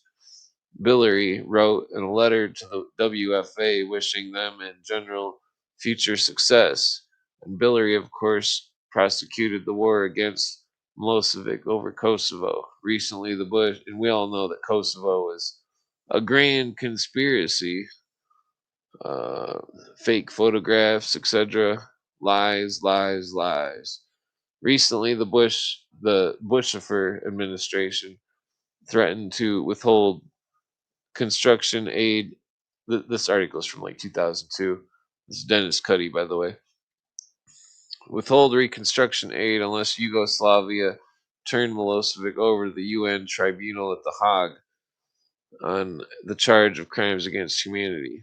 Though the current head of Yugoslavia protested, leading Serbians turned Milosevic over for trial. Of course, this is hypocritical because while current Bushifer and former Bushifer and Billary have approved of this action. They at the same time have applauded Mikhail Gorbachev, even though he prosecuted the Soviet war against Afghanistan, which included exploding toys and maimed and perhaps even killed some Afghan children. Also, it raises the question of whether Henry Kissinger will be turned over to the UN tribunal for what Cambodian leaders have called his illegal war against them for 30 years. And since the vast majority of international community was opposed to former Bushifer's invasion of Panama, could he be taken to UN tribunals for trial? Question mark. He's pointing out the hypocriticism of the UN and their fucking bullshit.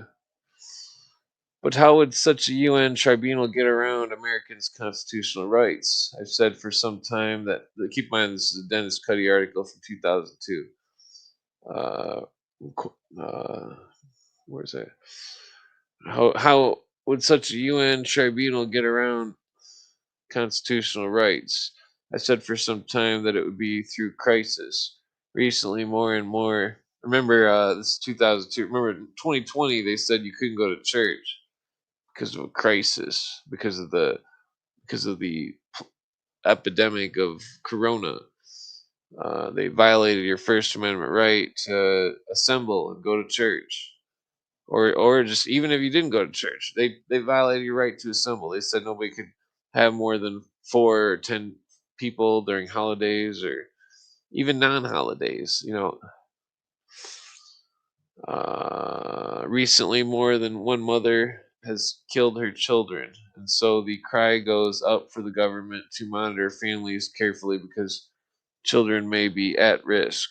Further, more eco terrorists have recently been committing arson in the Northwest. And June 25th, I think it's 2002, the CBS Evening News shows one victim saying, quote, a month ago, if you'd asked me, I would have said I didn't want to live with security systems ruling my life because I didn't want a fortress mentality, and now I welcome them, end quote. Crisis caused Americans to be more willing to give up constitutional privacy rights. And every time there's a blanking, and there are calls to limit the Second Amendment right to bear arms, and without that right, how can someone defend? Wait, yeah. So Dennis Cuddy, 2002, PhD, News with Views. Uh, what's the name of this article? Global Ethics and World Government, June 15th, 2002. I don't know why it's got the education. Oh, all right. Well, I'm going to pass out. I've been on here for freaking like 3 hours. All right. Well, peace out. Hope you enjoyed the broadcast. Uh, Smash that motherfucking like button. I don't know. Or dislike if you want. I mean, I would. Well, the there's a lot of stuff that needs to be gone over multiple times because especially this Dennis Cuddy research. I'm gonna go over all this shit again. The New World Order articles. I mean, these are the articles. Expand addendum, blah blah. Defend our blah blah.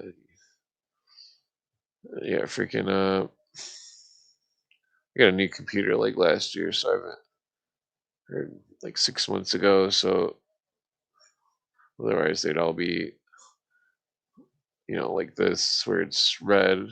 I did reread those Nazi ones on the air recently, just to because those ones, and then the Muslim Brotherhood ones. It looks like I'm on part 8. That these articles are intense. I'm not saying that. So there's a lot of stuff going on in these articles, especially these conspiracy ones.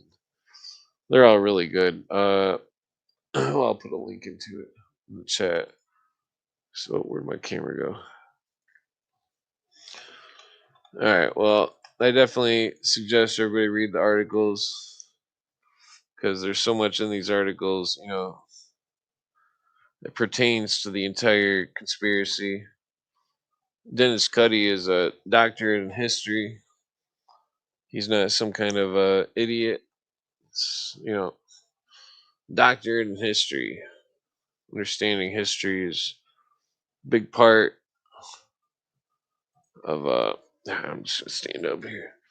Understanding history is a big part of understanding this conspiracy that wishes to enslave mankind, wishes to make us all hate each other, wishes to uh, control everything from the cradle to the grave.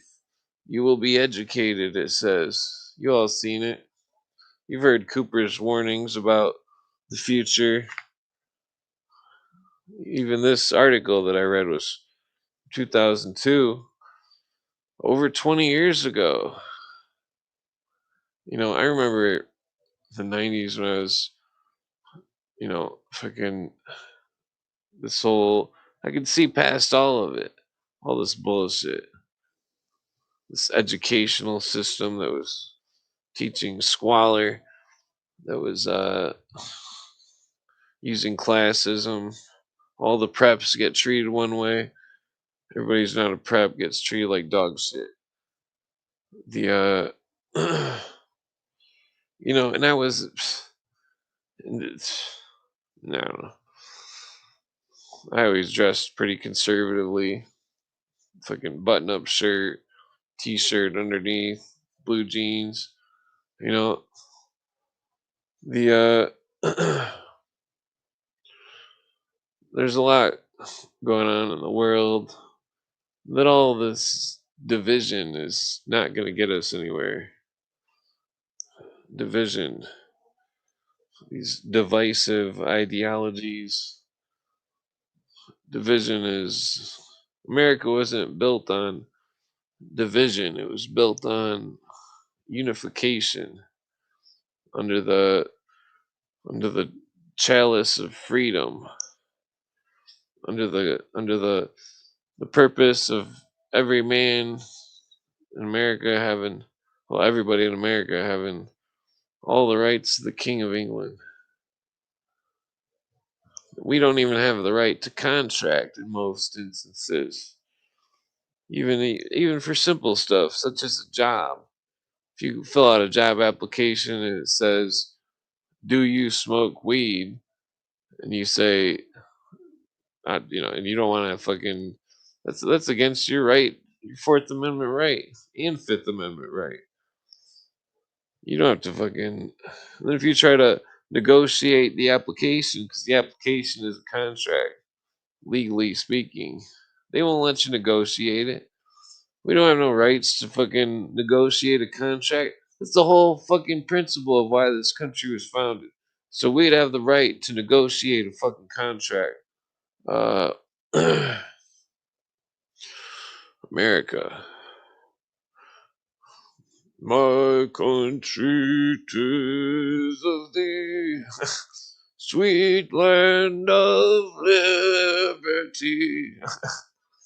I smoke a joint. No. That's not how it goes. No. Uh, and Justice for All. That was a good album. How does that go? I can't think of the words. That song though is. Yeah, I remember listening to that one a little bit after it came out when I was a kid. Is it the scales have tipped again? What are the lyrics on that? Uh, hold up, hey, uh, please, sir, may I have some less? Remember that quote? They will have none. What was I looking for? Yeah, freaking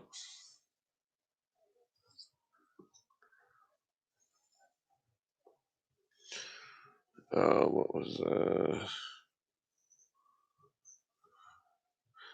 oh yeah. Yeah, so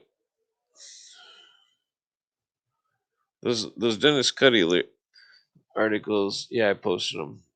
Make sure you bookmark that. Those are his older ones. He did have some newer ones. Yeah, halls of justice painted green, money talking, power wolves beast your door, beset your door. Hear them stalking. Soon you'll please their appetites. They devour. Hammer of justice crushes you. Overpower. Yeah, so that's describing, because it's like after this album, the fucking music industry shut Metallica down. They fucking was like, oh, you gotta have this guy babysit you while you make your next album. We're gonna talk you out of everything that you know, the ultimate in vanity, exploiting their supremacy. I can't believe the things you say. Can't believe the price you pay. Nothing can save you. Justice is lost. Justice is rape. Justice is gone. Pulling your strings. Justice is done. Seeking no truth. Winning is all. Find it so grim. So true. So real. Apathy, their stepping stone. So unfeeling. Hidden deep animosity. So deceiving. Through your eyes, their light burns, hoping to find Inquisition sinking you with prying minds. Uh, Lady Justice has been raped. Truth assassin. Rolls of red tape. Seal your lips. Now you're done in. Their money tips her scales again. Make your deal. Just what is truth? I cannot tell, cannot feel. So that's the Metallica Injustice for All song. Very relevant to how the socialist courts treat everybody. The same with the socialist engineers, socialists, fucking all these socialists just dogging on America, hating America. They all hate them. They all hate America. They all want to turn it into a fucking socialist fucking shithole. And that You go in there. There was an interview by some lady in Switzerland, I think it was. She was a doctor, professor, or something at some college, and that 70% of her income went to the government. And she said that she was very depressed and she felt like a slave. The graduated income tax isn't just part of Karl Marx's doctrine of the Communist Manifesto, it's part of the Illuminati doctrine. The Illuminati Manifesto, the graduated income tax, something that was inconceivable to our founding fathers who wanted taxation with representation. Taxation with representation. What is this graduated income tax? What are these what is this inflation? What is this? Inflation is a tax. Not to, on top of this graduated income tax. The founding fathers would be in disgust of such a system which would take advantage of citizens which are supposed to have excuse me, the supreme authority. The power of government is inherent in the people. But when all these people got all this money, nobody can get in any position to keep all the power in the hands of the people. You know, that's what these Illuminati are good at, keeping all their people in the top. I'm talking about the ones that are pro-socialist, pro-internationalist. Our current leader is not pro-socialist, not pro-internationalist. The UN despises him, and because of that, I applaud. The UN is, you know, you look at how the UN works, and what it's been doing for the last 70 plus years, all this peacekeeping. The founding fathers were against our country being involved with any other countries. They didn't want that. They didn't want any of our resources or anything allocated to anywheres that wasn't America. They didn't want that. They were against internationalists. They despised internationalists. They wanted a country that was everybody's, people could be proud of, that would protect people. They would protect their rights and their property. It would protect their best interests. And that's what real Americans want is prosperity and people to have rights, people to people to be free and to not, live in a society where you have to be educated from the cradle to the grave, literally, in their words. 'Cause some people don't learn that way. Some people learn on their own. Some people can read a book and they don't need, they might need to be taught how to read, but once they know the key, reading, the key, there's many keys in life. Reading is one. Uh, hello, Paul from Newcastle. Many keys in life. Reading is one. Another is wisdom. Wisdom can only be found through understanding.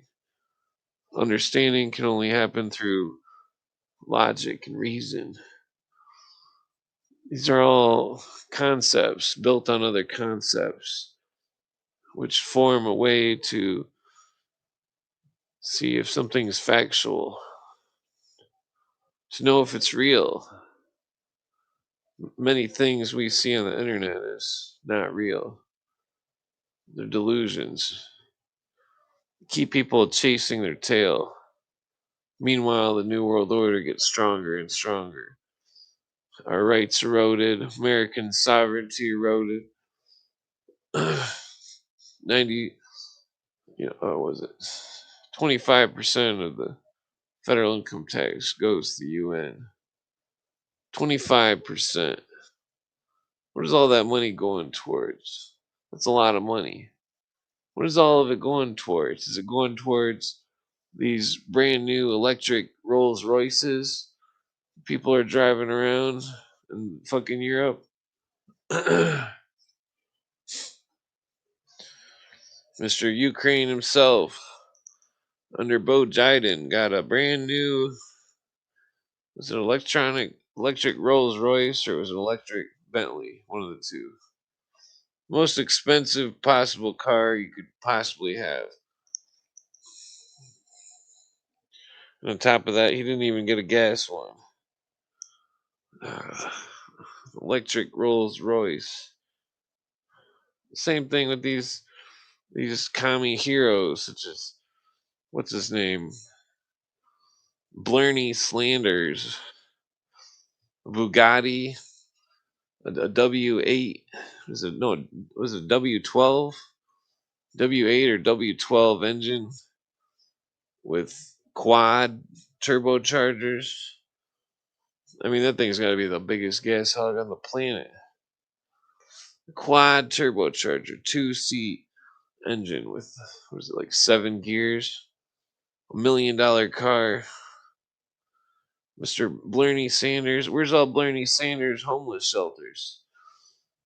Where's all Blarney Sanders Slanders? Excuse me, I messed up his Slanders. His name is Slanders. 'Cause he doesn't like all these big corporations and blah blah blah because they don't get taxed.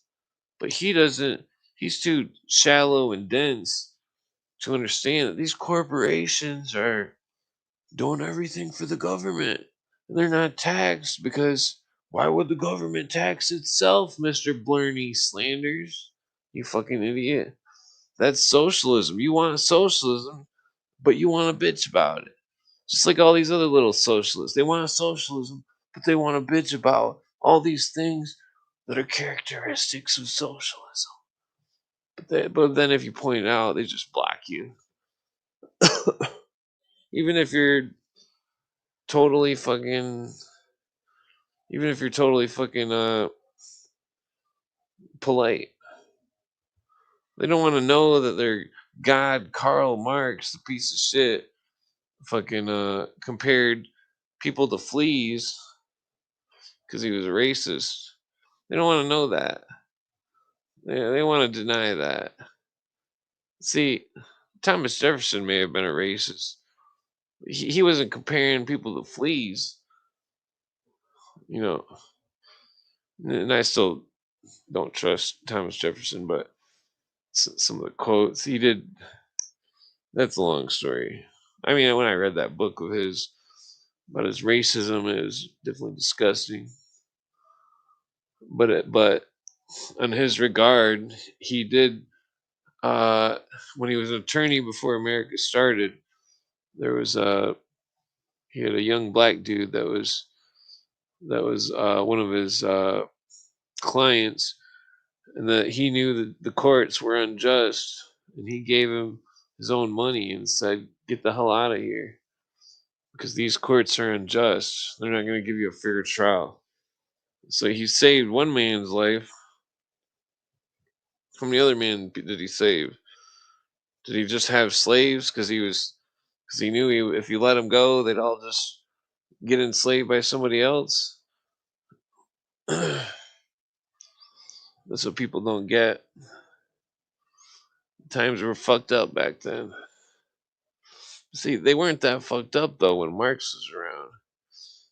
And for Marx, with his hatred of his own people and his hatred of Africans, Marx, the idea that these people that, because I used to live in the hood, I had so many black friends, they were all cool as shit. And fucking, and I knew a lot of people, and it's like, they would never, ever, not in a million years, want want to follow some kind of ideology that was created by someone who would compare them to fleas, such as Karl Marx. Never. Not in a fucking million years. So you know it's all bullshit. It's all bullshit. Not in a million years would they follow somebody that compared them to fleas. You see all these Marxist groups getting hijacked by these fucking, well, excuse me, all these groups that claim that they're pro black people, but they're raging Marxists. This isn't a coincidence. The Marxists specifically wrote that they would use people of minority to push their goals, social engineering. And I guarantee you that if they knew that Mr. Karl Marx was comparing them to fleas, that they would not want to be part of anything that was pushing an agenda of such natures.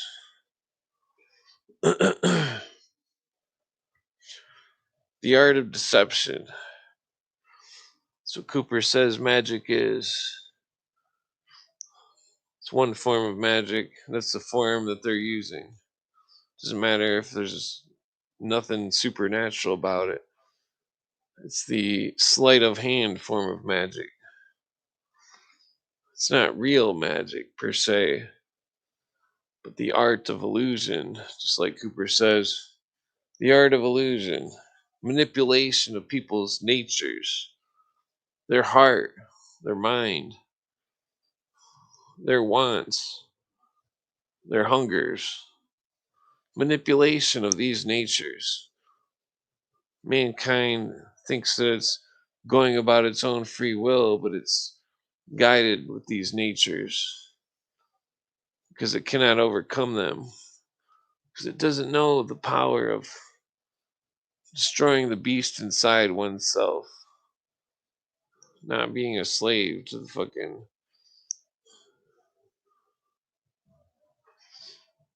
the that's what the secret societies believe in. That's the core of their belief. And they're using it against all of us because they know that we don't understand.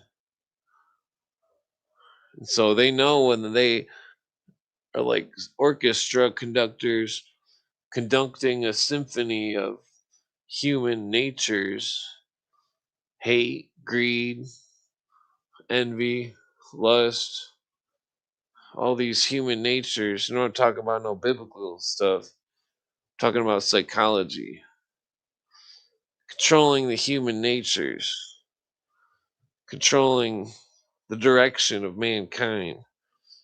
This is what they're doing to make the new man the perfect human. Because they believe in the socialist engineering of mankind down to even our genetics with this fucking Aryan race fucking conspiracy bullshit. They're fucking classist fucking bullshit. And it's just so ironic. They feed the Marxists the bullshit. If you make more classism and just boil it to two classes, then oh, because they got the whole rich versus poor thing. That's an illusion. It's not how it is in the real world. Many of the people who started this country were very, very rich, and many of the people were very, very poor who started this country. Marx and his class delusions. Karl Marx comparing black people and Hebrew people to fleas. Despicable.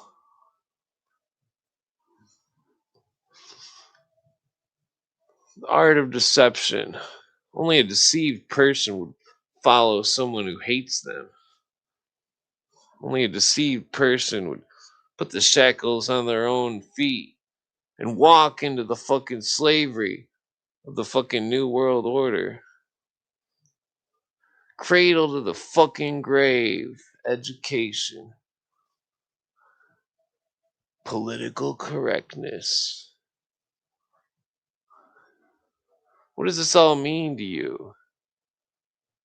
'Cause to me, it means no freedom.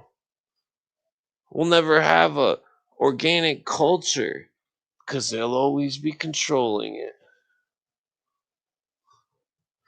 That's not the America the founding fathers' vision. They'd be absolutely disgusted.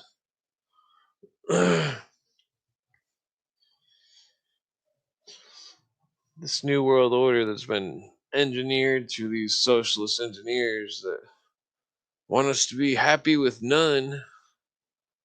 I can't remember the exact quote. Let me see if I can find it real quick. But it was the same quote as fucking, just like fucking, what's his name? Oh, where is it at? It was like the second. I think it's down here more.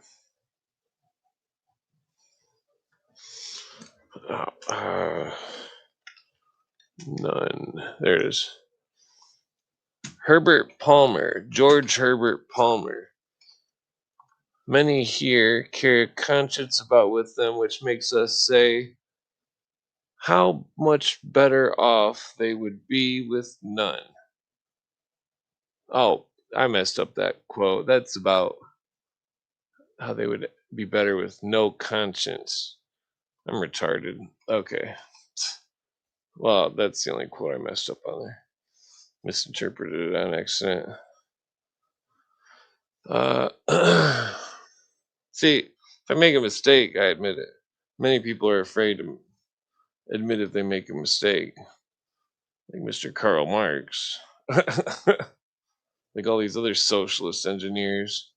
Like, oh, we didn't make a mistake with Gary, Indiana. That's no mistake. We learned from it. You know, go to Gary, Indiana. Any of you, I dare you, go there. Go to Gary, Indiana. See what it looks like. See what a shithole it is. You know, you can look it up on the computer. Gary, Indiana. The socialist engineers had their hands all over that place. All over it. What is it now? A ghost town. A shithole. A fucking ghetto. Walk in the streets for 5 hours. See what it's like. That's what the socialists do. They take everything. They leave ghost towns and shitholes. Look at the Soviet Union. Look at China. Look at America. They've done it to our country. They didn't just start yesterday. They started back in the 1800s. Screwing everybody. Playing with their minds. Moving towards world British imperialism. The South was moving towards what the British wanted. Aiding and abetting the British.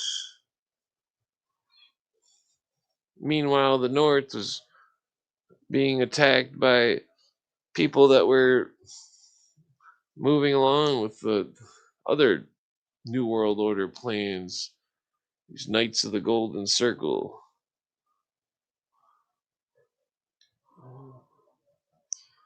Much more as well. But the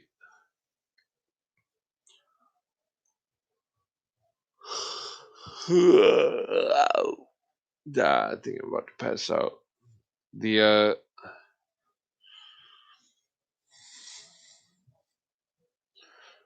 you know, there's a lot going on in the world. It's all on a need to know basis. You don't need to know. Because you're all serfs, just like me. We're all serfs. We don't need to know. we'll just go about be fools. This I can't talk. This whole system is, they've designed it so that the compartmentalization of different generations, no communication between families, between everybody. There's, I know I got friends in their 30s that are just they got no idea how fucking much they're being played with the psychology of politics, with the all sorts of stuff being played in their mind, being played. Believe nothing. Bad information is uh, much worse than no information. No information, you at least are not going to be deceived. Bad information, you're going to get screwed. And anything, mechanic advice for your car, investments, anything. The people are all convinced that they're not being lied to. They're not being lied to. You know, everybody's definitely being lied to. I can assure you that. I don't know what the answer is, but I know what it isn't. I know what the answer isn't. And all these people talking about all sorts of stuff. It ain't that. I know it ain't that. It ain't that. the well, I mean, I can tell you what it is. It's Illuminati. It's no joke. Secret brotherhood that existed inside of Freemasonry, existed inside of Jesuits, existed inside of Alumbrados, exists in the old lodges in Persia. The legend of the widow's son. How far back does it go?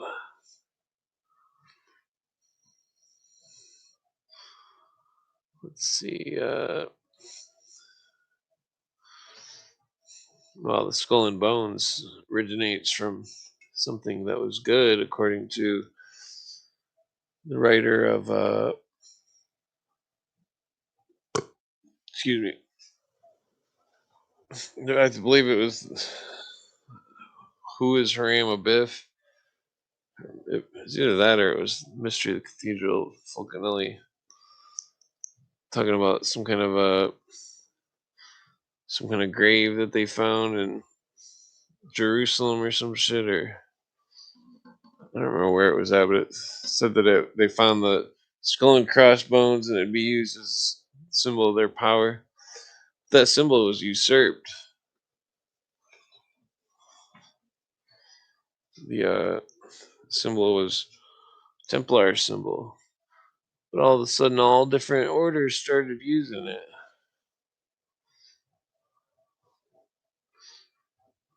The Hussards de la Mort, the French and the Spanish Skull and Bones, the Skull and Bones of Yale, Germany, etc. There's a joke. What is it? Richard Pryor. He says something about looking uglier than the face on the iodine bottle. I can never figure out what that joke meant until I seen what an iodine bottle looked like on the computer, because I never seen an iodine bottle. It had a skull and crossbones on it. Like the face on the iodine bottle.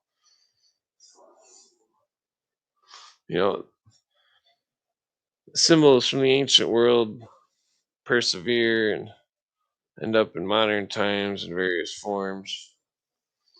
Symbolisms of these occultists and their seven rays and their consciousnesses and all this stuff. They're playing games with people's minds. Read the Oz article in the Dennis Cuddy thing, and you'll see major production movie all the way back then, The Wizard of Oz. Totally a theosophical movie to teach a new religion. To teach a new religion. To teach a new religion. To teach a new religion to the masses through a subconscious story that was shown in surrealism at the dawn of a new age of cinema. Black and white movies to color, used as a symbol in the movie of Nirvana being black and white, colorless, and Samsara, the land of color. The rays, the symbol, the sequence of the colors.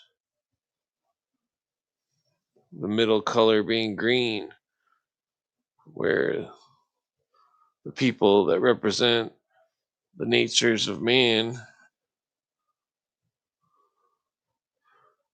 even including the little dog Toto, which if you search that word Toto with theosophy, you'll find that they use that word quite often. So this little dog Toto, and this lady, and her three people who represent the nature of bravery, intellect, and heart. Or wait, how does that go? Wisdom, brain, heart, and that they go to the two-faced man, a deceiver, a trickster, to the land of Oz, the Emerald City, the middle ray, quote unquote.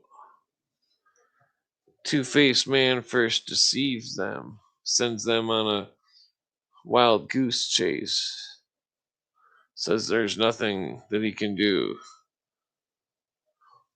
Well, no, he doesn't send them all. He just says there's. And then they find that his second face, being a small old man, working a system of sleight of hand to deceive them, to make them believe he was some great god. And then he gives them something that they seek. The lion seeks courage, the scarecrow seeks a brain, the tin man seeks a heart. And this trickster doesn't give them those things. He gives them something that makes them believe that they have it. Believe. It's very important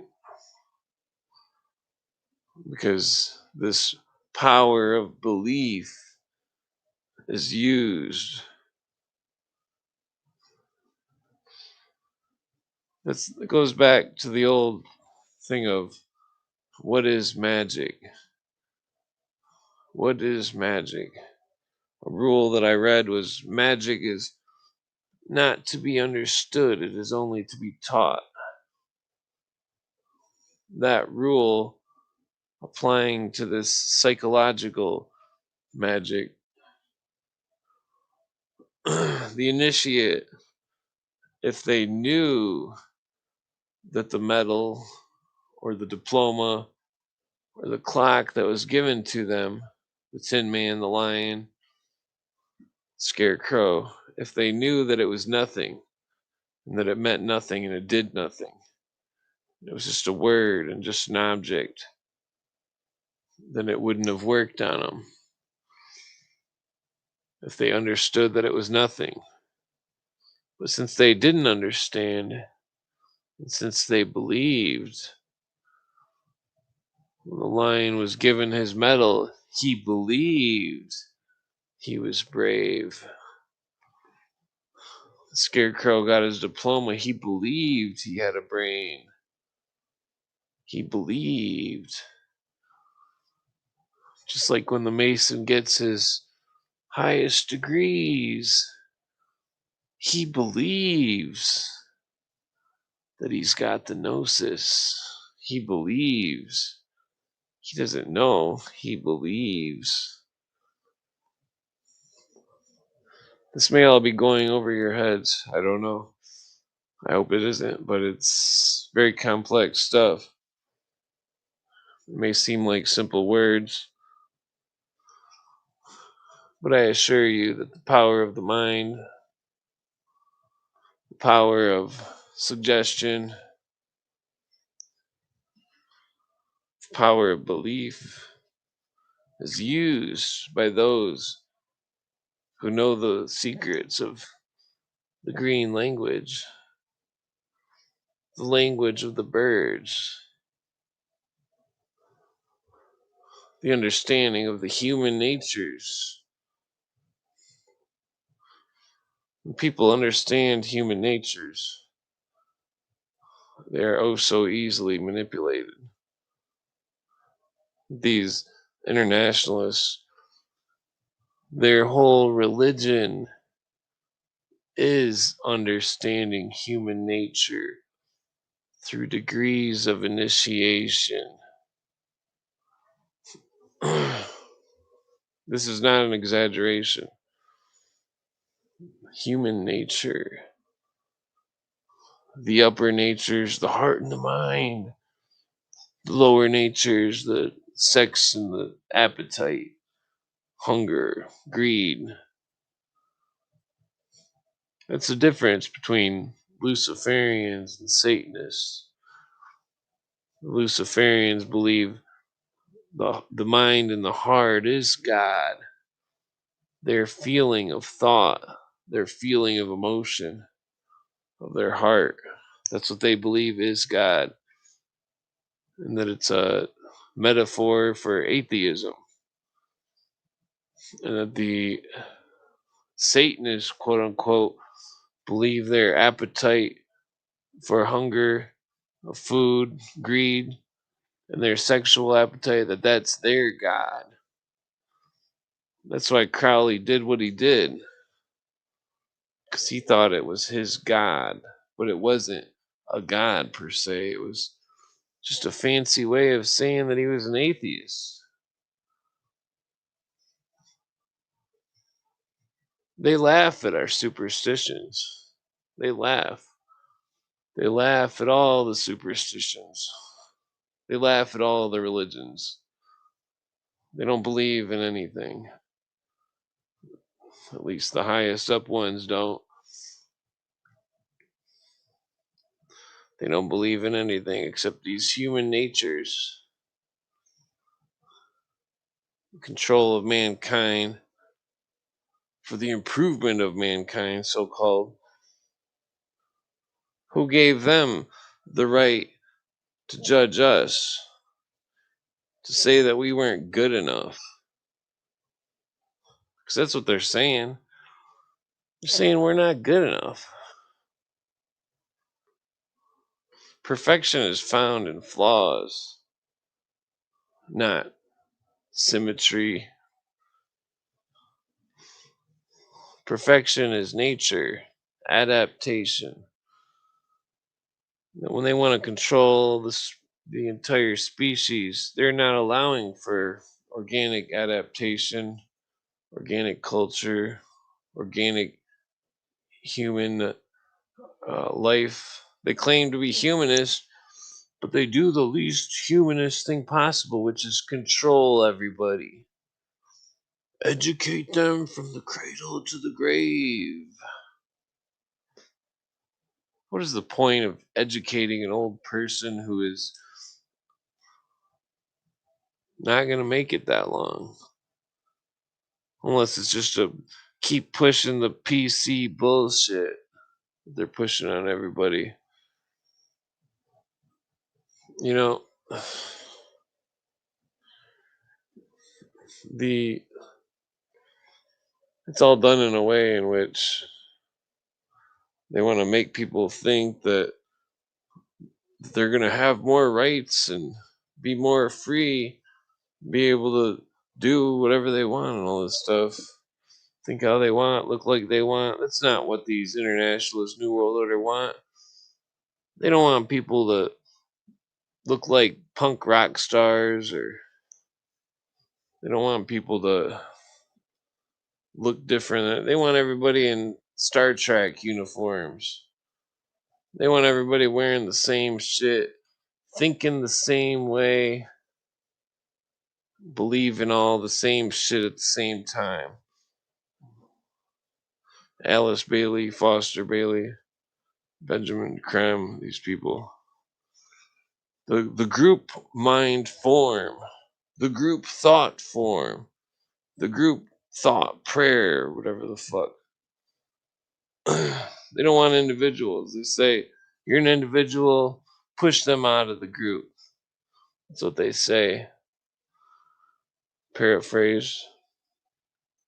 So I could have never made it in the Masons. So I'm an individual. That I'm this whole group mentality bullshit, this collectivist bullshit. I'm against that mentally, because it's all it leads to is more perversion of reality, more distortion, more rumors of this and that and every bullshit thing you could possibly think of. Illusions, superstition. Superstition is the downfall of mankind. But the thing about, uh, generally speaking, talking about anything you want, anything, superstition is, you know, superstition. I'm not talking about religion or anything. I'm talking about superstition of flat Earth and all sorts of stupid shit that people got going on these days. No offense to flat Earth people. I don't mean to be harsh to them. It's just that I know geometry. I've studied astronomy, and I can on paper prove that the world is round. On paper, if somebody thinks that I can, I'll bust out the geometry and I will prove every fucking thing about it. And I'll dedicate any amount of time to it because that's how stubborn I am. Well, I don't know. The all these giant nothing burgers is how they've got us all entertained. This new form of entertainment, superstition, conspiracy. They found a way to market it, control it. They want people to say the most new thing, all the new things, this fake news that they create. I'm not trying to hijack that term. It's a good description, Fake news. Oh, the world is flat and we're going to find blah, blah, blah, and we're all going to become one. I literally read that on a Facebook post. The new age.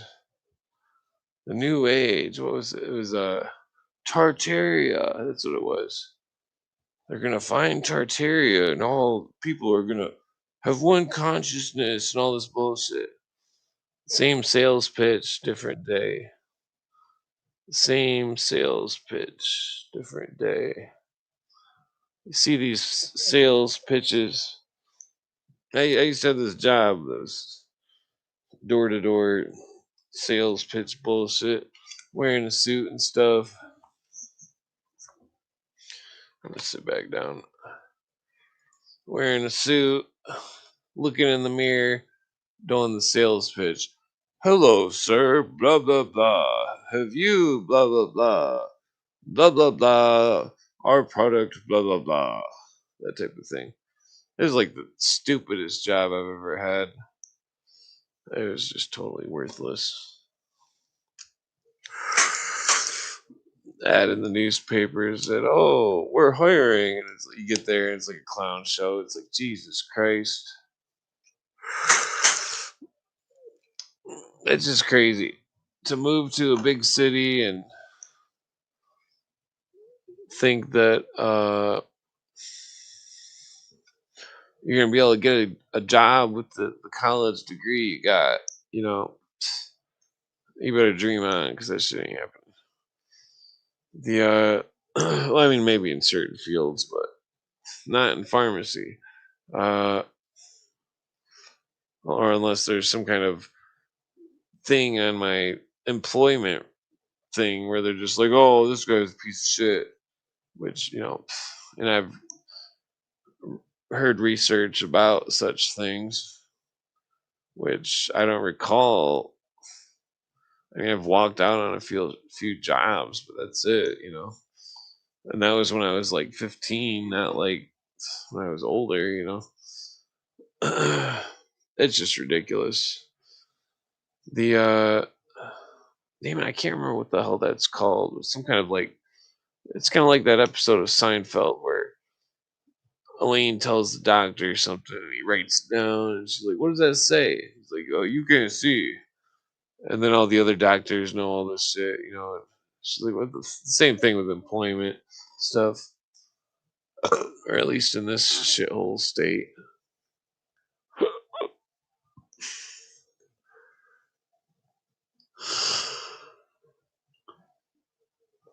Okay, yeah, I better go to sleep. It's already 6. All right, well, peace out. Take it easy. Read those Dennis Cuddy articles. Those will definitely blow your mind. So we're gonna be going over them, and I think they're extremely relevant to all of the modern day stuff, and that I guess that's it. All right, well, I'm going to sleep. Take it easy. Good night. Peace out.